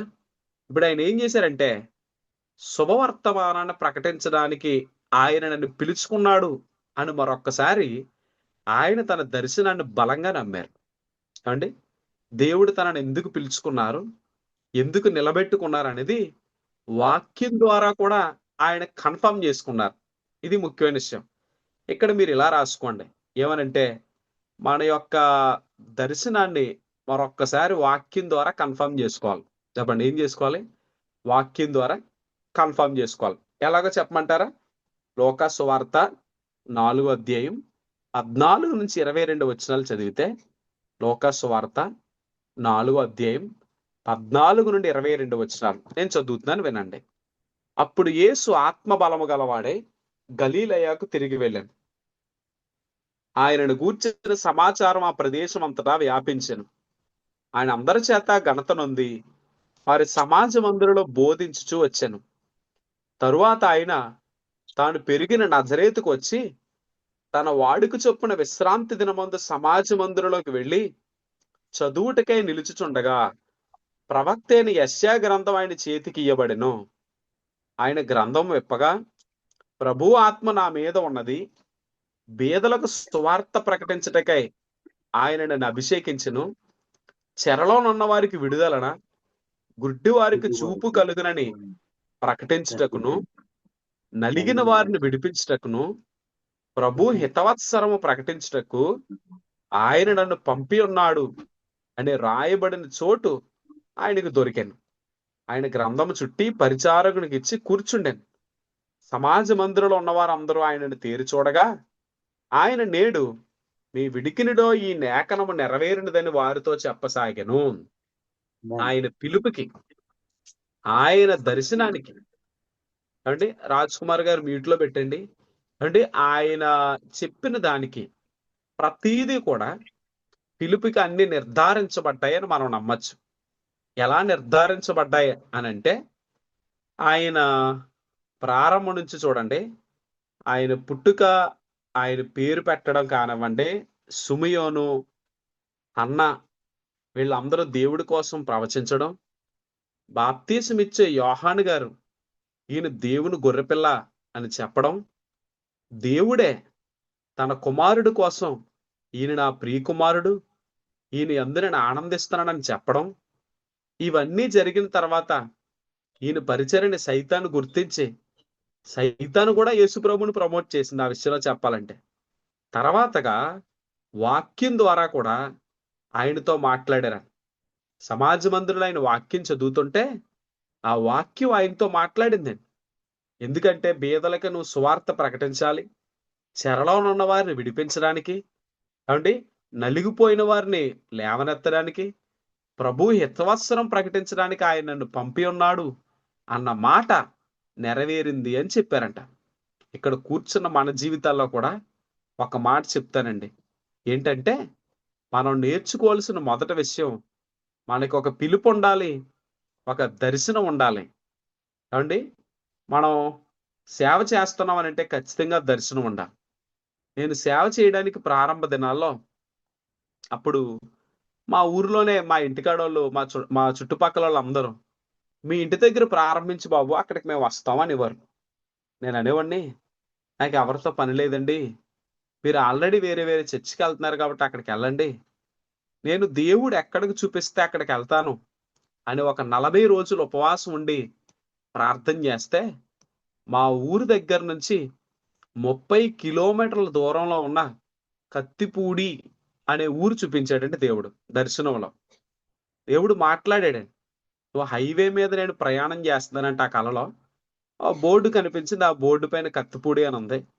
ఆ ఊరు మీరు నమ్ముతారా, దేవుడు చెప్పిన తర్వాత నిజంగానే నాకు దేవుడు చెప్పాడా లేదని మళ్ళీ బైబిల్ చదువుకుని ప్రార్థన చేసుకుని దేవుడి కోసం మళ్ళీ కనిపెడితే దేవుడు స్పష్టంగా మాట్లాడి, నువ్వు వెళ్ళు, అన్ని జనులు రక్షించడానికి నేను నిలబెడుతున్నాను అని చెప్పి పంపారండి.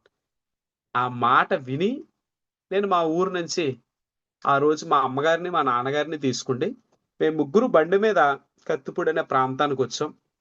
అప్పుడు మా దగ్గర ఏముండేది కాదండి. ఒక బరకం పట్టుకోండి, చిన్న మైక్ బాక్స్ కొనుక్కోండి, దాన్ని పట్టుకోండి, సేవకు బయలుదేరి వచ్చాం. రోడ్డు మీద బరకాలు వేసి ప్రారంభించేవాళ్ళం అండి. ఒక ఆవిడ వచ్చి కూర్చునేది, ఆవిడ కొద్దిసేపు వాక్యం చెప్పి ఇంటికి వచ్చేవాళ్ళు. అక్కడి నుంచి దేవుడు పిలిచాడన్న నమ్మకత్వం, ఆ దర్శనం ఎప్పుడైతే ఉందో ఇప్పుడు అక్కడే దేవుడు విస్తరింప చేయడం మొదలు పెట్టారు. మేము ఉన్న చోటకు ఒకసారి బినోయ్ గారు కూడా వచ్చారండి. మేము ఉన్న ఏరియాలోకి ఒకసారి ఆయన వచ్చారు, మంచిగా చూశారు. అయితే అక్కడి నుంచి దేవుడు ఇప్పుడు ఇచ్చిన 6 పరిచర్లో కూడా మేము చేస్తున్నవన్నీ కూడా మా సొంతంగా ప్రారంభించిన అయితే ఏమీ కాదండి. అన్నిటికీ కూడా ఒక దర్శనం ఉంది. ఎన్నో రోజులు ప్రార్థన చేస్తుంటే దేవుడు ఈ ఊరెళ్ళు, ఆ ఊరు కోసం మళ్ళీ ఎన్నోసార్లు ప్రార్థన చేసి కన్ఫర్మ్ చేసుకుని అప్పుడు అడుగు పెడుతుంటే దేవుడు వాటిని విస్తరింప చేయడం మొదలు పెట్టాడు, ఆశీర్వదించడం మొదలు పెట్టాడు. అందుకనే యేసయ్య తన సువార్త ప్రకటించడానికంటే ముందు కూడా వాక్యం ద్వారా కూడా ఆయన తన పిలుపుని మరలా మరొక్కసారి మనకు గుర్తు చేస్తున్నాడు. అండి ఆయన ఎందుకోసం వచ్చాడు అన్నది ఆ రోజు బైబిల్ తెరవగానే అదే కనిపించిందంట. మీకు కూడా ఒక మాట చెప్తానండి, నిజంగా మీరు నమ్మకంగా ఆయన సేవ చేయడానికి సిద్ధపడండి. ఆయన పిలుపు ఎలా ఉంటుందో చెప్పమంటారా? మీరు బయటికి వెళ్ళినా అదే మాట వినబడుతుంది, ఏదైనా మీటింగ్కి వెళ్ళి కూర్చున్నా అదే మాట వినబడుతుంది, ఆఖరికి మీరు బైబిల్ తెరిచినా అదే మాట మీకోసం కనబడుతుంది. అప్పుడు మీరు అనుకుంటారు, ఏంటి బైబిల్లో ఇలాంటి మాటలు కూడా ఉన్నాయా అనిపిస్తుంది. మీకోసమే దేవుడు రాయిస్తాడండి కొన్ని మాటలు. చెప్పాలంటే మనకు అవసరమయ్యే దేవుడు కొన్ని విషయాలు రాయించాడు. కాబట్టి యేసయ్య తన జీవితంలో ఇక పరిచర్య ప్రారంభించే కంటే ముందు కూడా పరిశుద్ధ గ్రంథాన్ని అంటే ఆ సమయంలో ధర్మశాస్త్రాన్ని తెరిచినప్పుడు ఆయన జీవితంలో కూడా ఒక అద్భుతమైన గ్రంథం ద్వారా ఉన్నతమైన విషయం తెలియచేయబడ్డది. ఇక్కడ కూర్చున్న మనందరికీ ఒక విషయం చెప్తానండి. ఏంటంటే మనం దేవుడి సేవలోకి అడుగు పెట్టాలి అని అంటే అన్య జనుల కోసమే అడుగు పెట్టాలి తప్ప ఈ చర్చోళ్ళని ఆ చర్చిలోకి తీసుకురావడానికి, రక్షించబడిన వాళ్ళు తీసుకురావడానికి, వాళ్ళు ఏదో చర్చికి వెళ్తుంటే వాళ్ళని పిలిచి తీసుకురావడానికి ఇలాంటి ఆలోచనతో మనం ఎప్పుడూ అడుగు పెట్టకూడదు. అలా చేసేమనుకోండి మన సేవ చాలా అద్భుతంగా డెవలప్ అవుతుంది. ఎంత తొందరగా అంటే రక్షించబడిన వాళ్ళు ఇప్పుడు బుట్టలో ఉన్న చేపలను రెడీగా తెచ్చి పెట్టుకోవడం ఎంతసేపు చెప్పండి? 10 నిమిషాల పని. కానీ అది మన జీవితంలో ఎప్పుడు నిలబడదు. మిమ్మల్ని నన్ను దేవుడు పిలిచింది దేనికోసం అంటే ఇంకా నశించిపోతున్న వాళ్ళు చాలా మంది ఉన్నారు. ఏమండి? పడిపోయిన వాళ్ళు చాలా మంది ఉన్నారు. అన్య జనులు కొన్ని లక్షల మంది ఉన్నారు. వారి మధ్యలోకి వెళ్ళండి. ఓ మంచి దర్శనం కోసం కనిపెట్టండి. ప్రభువు మీకు ఒక మంచి గ్రామాన్ని చూపిస్తాడు. అంటే ప్రభువు మీకు మంచి ప్రాంతాన్ని చూపిస్తాడు. లేదా ఆ పరిస్థితి మీకు చూపిస్తాడు. మా జీవితాల్లో ఎంతో మంది జీవితాల్లో దేవుడు చూపించాడండి. వాళ్ళు ఈ సమస్యతో ఉన్నారు, నువ్వు వెళ్ళి ప్రార్థన చెయ్యని. వాళ్ళతో చెప్పినప్పుడు వాళ్ళు ఆశ్చర్యపడ్డారు. మా ఇంట్లో ఈ పరిస్థితి ఉందని మీకు ఎలా తెలుసండి అనేవారు. దేవుడు చెప్పాడండి అన అనేక మంది నమ్మి. అందుకని దేవుడు ఈ యొక్క రాత్రి కాల సమయంలో మనందరికీ చెప్పే ఒక మంచి విషయం ఏంటంటే మన పిలుపుని, దర్శనాన్ని ఒక నిశ్చయం చేసుకోండి. ఖచ్చితంగా దేవుడి సహాయం మన జీవితంలో ఉంటుంది. ఏమండి? యేసయ్య తన ఆ పరిచర్య ఇంకా ప్రారంభానికంటే ముందు కూడా పరిశుద్ధ గ్రంథాన్ని తెరిస్తే అద్భుతమైన మాట వచ్చిందంట. మీకు మాట చెప్పేసి ముందుకెళ్తానండి. ఏంటంటే చాలా మంది ఈ రోజుకి కూడా చాలాసార్లు దేవుడు పదే పదే ఒక్కొక్క మాట ద్వారా మాట్లాడుతూ తన పనికి పిలుస్తున్నప్పటికీ కూడా చాలా మంది దాన్ని నిర్లక్ష్యం చేస్తున్నారు. ఇది నా కోసం కాదులే, తర్వాత చేద్దాంలే దేవుడి పని, మరలా చూద్దాంలే అనే. కానీ దేవుడు పదే పదే మనల్ని ఎందుకు పిలుస్తున్నాడు, మనం పక్కన పెడుతున్నా అంటే దేవుడికి మీతో ఒక పని ఉంది. ఆ పిలుపుకి ఎప్పుడు కూడా వెనక్కి వెళ్ళకండి. ఆ పిలుపుకు మనం దూరంగా వెళ్ళడం వల్ల నష్టం తప్ప ఏ లాభం లేదు. అండి ఆ పిలుపు పదే పదే మనతో మాట్లాడుతున్నప్పుడు దేవుడి సన్నిధిలో ఒక మంచి వాక్యాన్ని మీకు వినిపిస్తున్నాడు దేవుడు. మంచి బైబిల్ కాలేజీలో ఉన్నారు. దాన్ని మీరు దర్శనాన్ని పట్టుకుని ఒక్క అడుగు ముందుకెయ్యండి. ఖచ్చితంగా దేవుడు మీ ద్వారా అద్భుతాలు చేస్తాడు. మీరు చూడండి, ఎందుకంటే ఈ కాలేజీని దేవుడు ఒక ఉన్నతమైన ఉద్దేశంతో ప్రారంభించాడు కాబట్టి ఖచ్చితంగా ఒక మంచి మంచి సేవకులను ఇందులోంచి దేవుడు తయారు చేస్తాడండి. రానున్న రోజుల్లో దీనికి అటాచ్డ్గా మీరు మంచి పరిచయం చేయడానికి దేవుడు కృపిస్తాడు. కాబట్టి మీతో దేవుడు పదే పదే మాట్లాడుతున్న మాటని ఎవ్వరూ నిర్లక్ష్యం చేయొద్దు. ఆ మాటను పట్టుకుని అడుగులు ముందుకేయడానికి ప్రయత్నం చేయండి. దేవుడే మీకు సహాయం చేస్తాడు.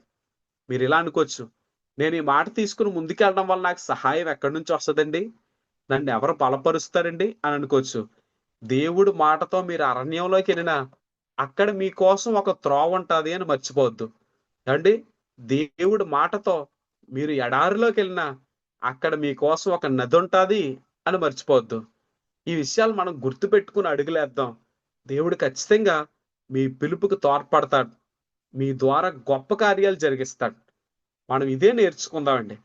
ఇక 4వ విషయంలోకి వెళ్ళి ఒక చిన్న మాట చెప్పి కొద్ది నిమిషాలు మనం మరికొన్ని విషయాలు నేర్చుకుని ముగించుకుందాం. ఇప్పుడు యేసయ్య ఏం చేశారంటే దేవుడి సువార్త పరిచర్యలోకి ముందుకొచ్చారు. ముందుకొచ్చి ఆ దేవాలయంలోకి వెళ్ళారంట. దేవాలయంలోకి వెళ్ళి నిలబడినప్పుడు అక్కడ ఏం జరిగిందంటే అండి, మార్కు సువార్త 11వ అధ్యాయం 15 నుంచి 17 వచనాలు చదివితే అక్కడ ఒక మాట రాయబడ్డది. ఏంటంటే యేసయ్య ఇలా పెట్టుకోండి టైటిల్, ఏమనంటే యేసయ్య దేవాలయాన్ని శుభ్రం చేశారు అని పెట్టుకోండి. యేసయ్య దేవాలయాన్ని శుభ్రం చేశారు. అంటే శుభ్రం చేశారు. ఎలా శుభ్రం చేశారండి అని అంటే కనుక మార్కు సువార్త 11వ అధ్యాయం 15 నుంచి 17 వచనాలు చదివితే, వారు యెరూషలేముకు వచ్చినప్పుడు ఆయన దేవాలయంలో ప్రవేశించి దేవాలయంలో క్రయ విక్రయాలు చేయవలన వారిని వెళ్ళగొట్టను ఆరంభించి రోకలు మార్చి వారి బల్లలను, గువ్వలమ్మవారి పీటలను పడద్రోసి దేవాలయం గుండా ఏ పాత్ర అయినా ఎవరిని తేనయకుండెను. మరియు ఆయన బోధించుచు నా మందిరము సమస్తమైన అన్ని జనులకి ప్రార్థనా మందిరం అనబడి అని రాయబడలేదా? అయితే మీరు దానిని దొంగల గుహగా చేసిరనెను. చూడండి, యేసయ్య సేవలో మొదట చేసిన పని ఏంటో చెప్పమంటారా? ఒక అడుగు ముందుకేసి దేవాలయంలో అడుగెట్టారంట. దేవాలయం అంటే మనకు తెలుసు కదండి, ఆనాడు అందరూ కూడుకునే సమాజ మందిరం, ఏ సమాజ మందిరం, దేవాలయం అన్నీ ఉండే. అయితే ఇక్కడ ఏం జరుగుతుందంటే, ఆరాధన ఏమో నామకార్థంగా జరుగుతుంది, వ్యాపారం ఏమో నెంబర్ 1గా జరుగుతుందంట. మంచిగా లోపల బలిచ్చే గువ్వలు అక్కడ అమ్మేస్తున్నారంట. లోపల ఇప్పుడు చూడండి చాలా చోట్ల ఇలా అమ్మేస్తున్నారు కదా, అప్పుడు అంతకంటే దారుణంగా అమ్మారంటే. దేవాలయపు ఆవరణాల్లోనే గువ్వలు అమ్మేసేవారంట, గొర్రెలు అమ్మేసేవారంట, రోకల, ఇవన్నీ ఇంక వ్యాపారం జరిగేదంట. ఆరాధన మాత్రం నామకార్థంగా మారిపోయింది. అయితే యేసు ప్రభు వారు అడిగెట్టాక ఆ యొక్క వ్యాపారాన్ని అంతటిని తోసేసి మరలా తిరిగి ఆరాధన ప్రారంభించడానికి మార్గాలు తెరిచారు. ఆరాధన జరిగింది. వ్యాపారం అనేది ఎప్పుడూ కూడా దేవుడి సేవలో పనికిరాదు. చెప్పండి, వ్యాపారం అనేది దేవుడి సేవలో పనికిరాదు. దేవుడి మందిరాన్ని అప్పుడు వాళ్ళు ఏం చేశారంట, దొంగల గుహగా మార్చారు అని రాశారు. ఇంతకీ దేవుడి మందిరాన్ని దొంగల గుహగా మార్చింది ఎవరో చెప్పమంటారు? ఎవరో చెప్పండి. వాస్తవానికి ఎవరు స్టూడెంట్స్ ఎవరైనా, దేవుడి మందిరాన్ని దొంగల గుహగా మార్చేసింది ఎవరు?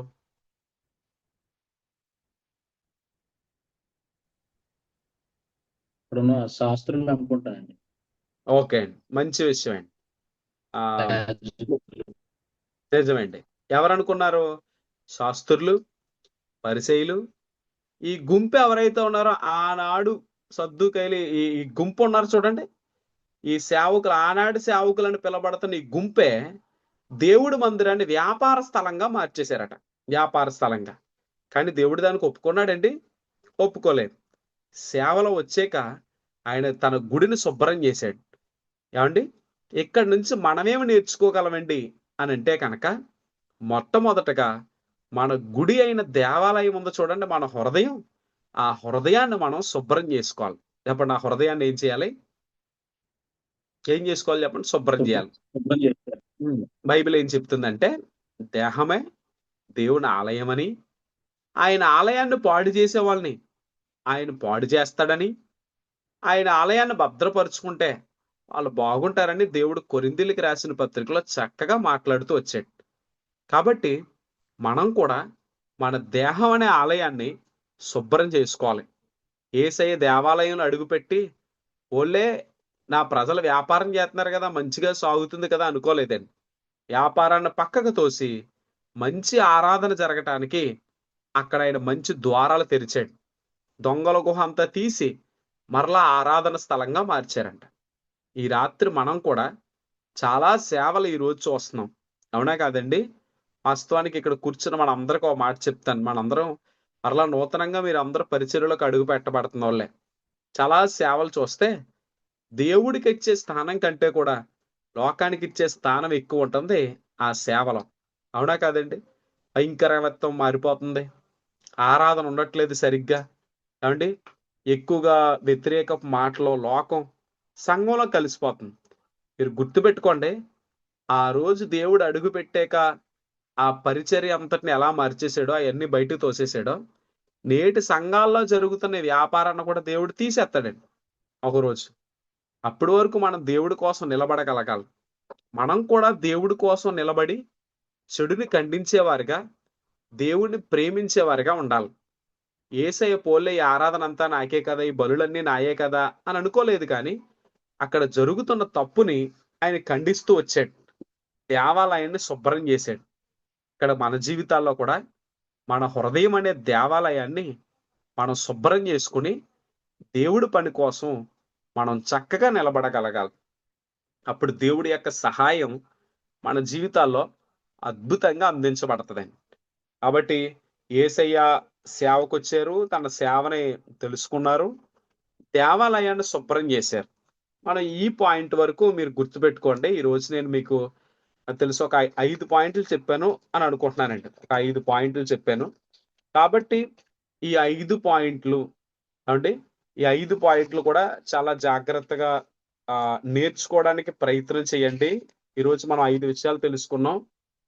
5 విషయాలు ఎవరైనా చెప్పగలరా? ఎవరైనా చెప్తారండి 5 విషయాలు? మీరు రాసిన 5 విషయాలు ఏమన్నా ఉంటే?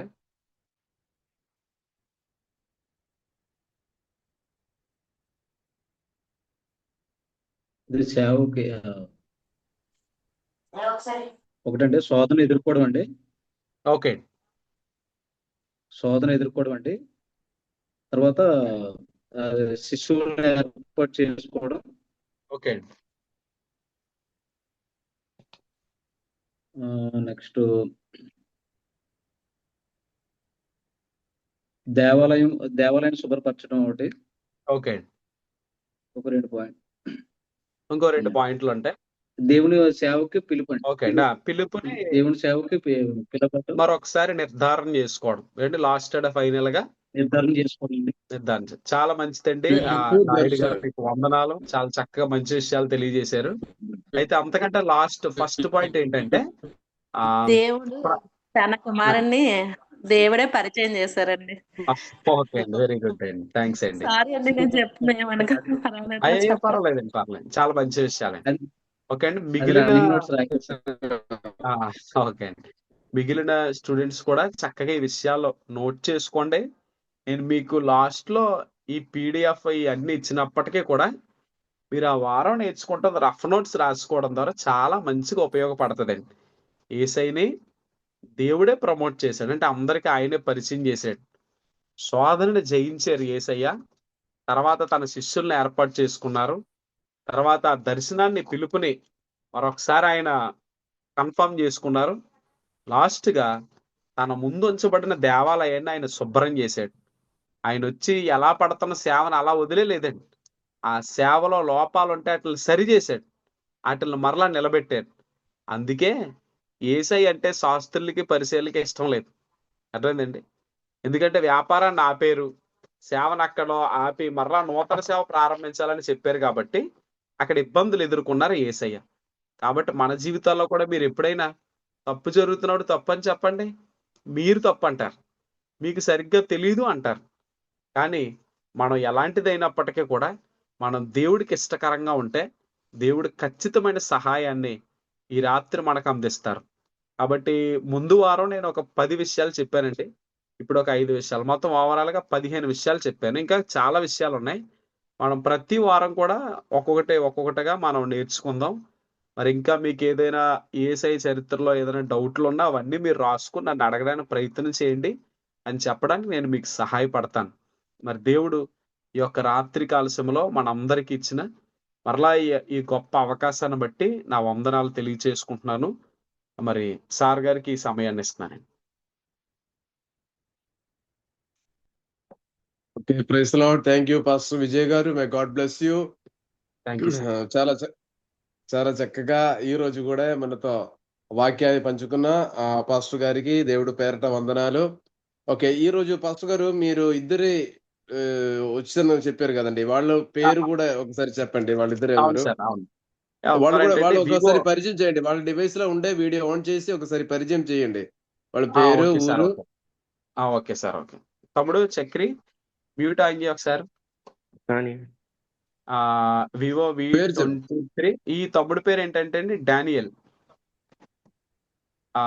వివో V2315 ఉంది కదండి, చెప్పండి. వాళ్ళ తమ్ముడు డానియల్ అండి. డానియల్ ఎక్కడ నుండి? Raparthi sir, Raparthi sir. అబ్బాయి చదువుకున్నారండి? ఏం చేస్తున్నారు? ఐటీ కంప్లీట్ చేశాను. IT. Okay okay okay. ITI sir. ఇంకా నెక్స్ట్ ఎవరు? ఈ తమ్ముడికి మంచిగా దేవుడు పిలుపు ఉందండి. ఐటీఐ చదువుతున్నాడు, మరో పక్క మంచి సువార్త చేస్తున్నాడు. అందుకే తమ్ముడు మనతోనే ఉంటారంటే అందుకే తమ్ముడు వస్తాడు. ఈ నెక్స్ట్ ఎవరంటే అండి SR ఫరెవర్ అని ఉంది చూడండి. ఎవరు? అది ఒకసారి వీడియో ఆన్ చేయగలరండి? నా దగ్గర ఉన్నాడండి. తన ఫోన్ లో వీడియో అవ్వట్లేదండి, నాతోనే ఉన్నాడు. ఓకే ఓకే, పర్వాలేదు. Okay okay. తన పరిచయం పేరు చెప్పండి. పేరు శామ్యుయల్ అండి. శామ్యుయల్. పెద్దపూడి నుంచి. పెద్దపూడి. ఓకే. ఏం చేస్తున్నారమ్మా? ఇంటర్మీడియట్ చదువుతున్నానండి ప్రస్తుతానికి. Second intermediate. ఇయర్. ఓకే. ఇంకా మళ్ళీ ఇంకా ఒక చిన్న సాక్ష్యం చెప్పగలరా మీకు? మీరు ఆ, ఒకసారి ఈ- సాక్ష్యం. ఈ తమ్ముడు సాక్ష్యం ఏంటంటే అండి, అన్ని జనుల్లోంచి తమ్ముడు 9th క్లాస్ లో రక్షించబడ్డాడండి. మరి ఓకే. దేవుడి కోసం తను నిలబడినందుకు వాళ్ళ ఫ్యామిలీ అంతా చాలా ఇబ్బంది పెట్టారు. అయినా ఓకే. తను వాళ్ళకి తెలియకుండా రక్షణ పొంది నిలబడాడు. 10th క్లాస్ లో దేవుడు ఈ కత్తిపూడి స్కూల్ ఫస్ట్ ఇచ్చాడండి. Okay, Kathipudi very school good. అంతటి కూడా ఆ స్కూల్ ఫస్ట్ లో మంచి మార్కులు తమ్ముడు ద్వారా సాధించాడు దేవుడు. ఓకే. తను ఇప్పుడు ఇంటర్ చదువుతున్నాడండి. ఇటు మనకి పరిచర్యలో చాలా సహకారిగా ఉంటాడు. ఈ తమ్ముడు ఓకే. సాక్ష్యం ఇదండి. ఇందాక ఓకే. రాపత్తి నుంచి తమ్ముడు పేరు చెప్పాను కదండి, డానియల్. ఆ, ఆ, ఆ తమ్ముడు కూడా మరి వాళ్ళ ఇంట్లో ఎవ్వరూ దేవుడిని నమ్ముకోలేదు. కానీ ఆ తమ్ముడు ఒక్కడే దేవుడిని తెలుసుకోండి, రక్షణ పొందుకోండి, దేవుడి యొక్క సువార్త చేయాలన్న దర్శనాలతో దేవుడు తనకి పిలిపిచ్చాడండి, నేను సేవలో వాడుకుంటానని. మన ఎస్. పరిచర్యలో ఎక్కువ సహకారిగా ఉంటాడండి. ఆ రాపర్తిలో ఉండి మంచిగా అక్కడ చాలా మంది ప్రజలకు సువార్త చేస్తున్నాడు. కాబట్టి తనని ఇందులో ఉంచితే మంచిదని ఆ దేవుడు ప్రేరేపణ ఇచ్చారు. అందుకని వీళ్ళిద్దరిని మరి ఇందులో జాయిన్ చేయడానికి దేవుడు సహాయం చేశాడు సార్. ఓకే, చాలా సంతోషం. మనం అందరం వాళ్ళిద్దరి కోసం ఒకసారి చప్పలు కొట్టండి వాళ్ళకి. ఈ రోజు మన డివైస్ లో ఈ రోజు వచ్చారు వాళ్ళు. ఎందుకంటే వాళ్ళు యవనస్తులండి. ఎందుకంటే అవును. ఇప్పుడు ఈ ఈ ఈ టైంలో ఉన్న పిల్లలు ఎలా విధంగా మారిపోయిందని మన మీడియా ద్వారా లేదా మన న్యూస్ పేపర్ ద్వారా మనకు తెలుస్తుంది. మన పిల్లలు ఈ రోజులో ఉన్న యవనస్తులు ఎలా మారిపోతుందని మనకు తెలుసు. మా చుట్టూ మనం చూస్తున్నాం కదా. కానీ వాళ్ళ దగ్గర నుండి వాళ్ళిద్దరూ అదన్నీ వదిలిపెట్టి అంటే దేవుడు ఆ వాక్యాన్ని చదివి దేవుడు కోసం ఆ ఆ, పరిచర్య చేయడానికి వాళ్ళు వచ్చారు కదా. కాబట్టి చాలా సంతోషం. అంటే ఇప్పుడు నాకు ఒక చిన్న పాట అంటే అక్కడ నుండి నేర్చుకున్న ఒక పాట నా గుర్తొచ్చిందండి. అదే ఏ పాట అంటే ఇదే. ముసలమ్మ ముచ్చట్లు కత్తి పెట్టి పరిశుద్ధ గ్రంథాన్ని చేతో పెట్టి, ముసలమ్మ ముచ్చట్లు కత్తి పెట్టి పరిశుద్ధ గ్రంథాన్ని చేతో పెట్టి, దీక్షతో నడము కెట్టి ఇండిండి తలుపు తట్టి, దీక్షతో నడము కెట్టి ఇండిండి తలుపు తట్టి, ఏసయ్యా ఓసే చెప్పమ్మా ఊరుకనే ఉండే తప్పమ్మా, ఏసయ్యా ఓసే చెప్పమ్మా ఊరుకనే ఉండే తప్పమ్మా. నాకు అప్పుడు నేర్చుకున్నాను అనమాట ఈ పాట. నాకు చాలా సంతోషం ఈ పాట పాడినప్పుడు కూడా. తర్వాత మళ్ళీ మీరు ఇద్దరు యవనస్తుల పిల్లల్ని ఈ రోజు చూసేటప్పుడు కూడా చాలా సంతోషం. ఎందుకంటే ఇప్పుడు ఇద్దరు 12 శిష్యుల్ని యేసు పిలిచారనమాట అపోస్తలుగా. అంటే మరి దేవుడు మమ్మల్ని గురించి ఆహ్వానిస్తుంది. దేవుడు రాజ్యం కోసం ఒక్కరినైతే అందులోకి అంటే మీరు వాక్యాలు చెప్పి అందులోకి వస్తే అదే దేవుడు అదే సంతోషిస్తున్నాను అనమాట. ఓకే, చాలా సంతోషం. ఈ రోజు వచ్చిన వాళ్ళందరికీ చాలా సంతోషం. మన టైం అయిపోతుంది. పాస్టర్ గారు, బిను పాస్టర్ గారు, మన ఈ రోజు మీటింగ్ కన్క్లూడ్ చేస్తాను పాస్టర్ గారు. స్తోత్రం. చాలా సంతోషం. ముఖ్యంగా ఈ వారం క్లాసులో ఇద్దరు యవనస్తులను దేవుడు ఏర్పాటు చేసి విధానాలు పెట్టి స్తోత్రం చేస్తున్నాం. దేవుడు అద్భుతంగా వాడుకున్న యెరెమ్యా కానీ అలాగే సమూయేలు కానీ వాళ్ళందరూ యవ్వన ప్రాయములో పిలిచారు. యెరెమ్యా ఏం చెప్పారంటే, నేను బాలుడు, నాకు సాధ్యం కాదు అని చెప్పారు. కానీ దేవుడు ఏం చెప్పారంటే, తల్లి గర్భం నుంచి నిన్ను చూశాను అని చెప్పారు. కాబట్టి వాళ్ళకు ఒకరికి 18 ఒకరికి 19 అలాగే సంవత్సరంలో దేవుడు వాళ్ళని ఇలాగే బైబిల్ చదవడానికి దేవుడు వాళ్ళకి అవసరం ఇచ్చారు. దేవుడు ఇంకా వాళ్ళు గొప్పగా వాడుకోవాలని దేవుడి సన్నిధిలో ప్రార్థన చేస్తాం. మన ప్రార్థనతో కన్క్లూడ్ చేస్తాము. నెక్స్ట్ వీక్ లో నెక్స్ట్ మండే మనకు ఇంకా అందరికీ కలుసుకుందాం. ప్రార్థన అయిన తర్వాత పాస్టర్ ఆనంద్ గారు ఆశీర్వాద ప్రార్థన చేస్తారు. మన ప్రార్థన చేసిన సమయంలో పాస్టర్ ఆనంద్ కుమార్ గారు ప్రార్థన చేస్తారు.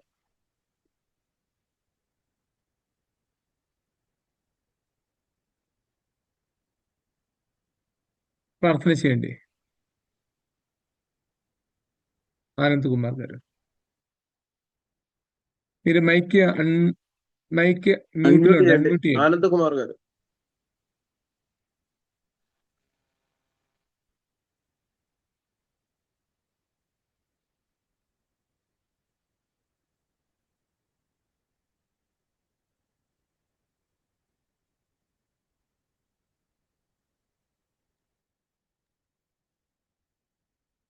Praise the lord. స్తోత్రం. మహాపరిశుద్ధుడు మా ఘనమైన దేవా, నీ పరిశుద్ధమైన ఘనమైన నామమును బట్టి నీకు వేలాది వందనాలు స్తోత్రం చెల్లించుకున్నాం తండ్రి ప్రభా. ఈ రాత్రి కాల సమయంలో ఈ జూమ్ కాల్ ద్వారా తండ్రి అనేక విషయాలు తండ్రి ప్రభా, నీ వాక్య సత్య బోధన తండ్రి ప్రభా మేము నేర్చుకోవడానికి ఇచ్చిన గొప్ప అవకాశాన్ని బట్టి నీకు వేలాది వందనాలు స్తోత్రం చెల్లించుకున్నాం తండ్రి ప్రభా. తండ్రి ప్రభా, ఇంకా అనేక విషయాలు తండ్రి మేము నేర్చుకుని తండ్రి ప్రభా, అనేక మంది తండ్రి ప్రభా అన్యజనులకి మేము సువార్త ప్రకటించుటకు, అనేక మంది తండ్రి ప్రభా నీ వైపు తిప్పుటకు మాకు గొప్ప అవకాశాన్ని కలిగించండి. యేసయ్యా నీకు వందనాలు స్తోత్రం చెల్లించుకున్నాం తండ్రి ప్రభా. అలాగే తండ్రి ప్రభా మేము పరిచర్లో బలంగా వాడబడటానికి తండ్రి ప్రభా నీ కృపనిచ్చి నడిపించండి. దేవా నీకు స్తోత్రం చెల్లించుకున్నాం తండ్రి ప్రభా. నీకు అసాధ్యమే లేదు తండ్రి, సమస్తము సాధ్యమే తండ్రి ప్రభా. మమ్మల్ని బలపరచండి, స్థిరపరచండి తండ్రి ప్రభా. ఆత్మానుసారంగా తండ్రి ప్రభు నడుచుకునే భాగ్యం దయచింది. దేవా నీకు స్తోత్రం చెల్లించుకున్నాం తండ్రి ప్రభా. బలపరచని, స్థిరపరచని, ఇంకా అనేక విషయములు తండ్రి ప్రభా, లోతైన మర్మములు తండ్రి ప్రభా నేను తెలుసుకున్నకు నీ కృపనిచ్చి, నీ జ్ఞానం ఇచ్చి, నీ శక్తినిచ్చి నడిపించమని తండ్రి ప్రభా. ఈ యొక్క క్లాస్ జరిపిస్తున్నటువంటి చాకాయ్ గారిని కూడా మీరు జ్ఞాపకం చేసుకోండి. వాళ్ళ కుటుంబాన్ని మీరు దీవించండి, వాళ్ళ పరిచయాన్ని మీరు బలంగా వాడుకుంటండి ప్రభా. అలాగే కాలేజ్ కూడా మీరు దీవించి ఆశీర్వదించండి. దేవునికి స్తోత్రం చెల్లించుకున్నాను తండ్రి ప్రభా. మా యేసు నీకు వందనాలు స్తోత్రం చెల్లించుకున్నాను తండ్రి ప్రభా. అలాగే తండ్రి ప్రభా అనేక మంది తండ్రి ప్రభా మారు మనసు పొంది తండ్రి ప్రభా నేను తెలుసుకుని భాగ్యం మాకు దయచేయమని అడుగుతున్నా తండ్రి ప్రభా.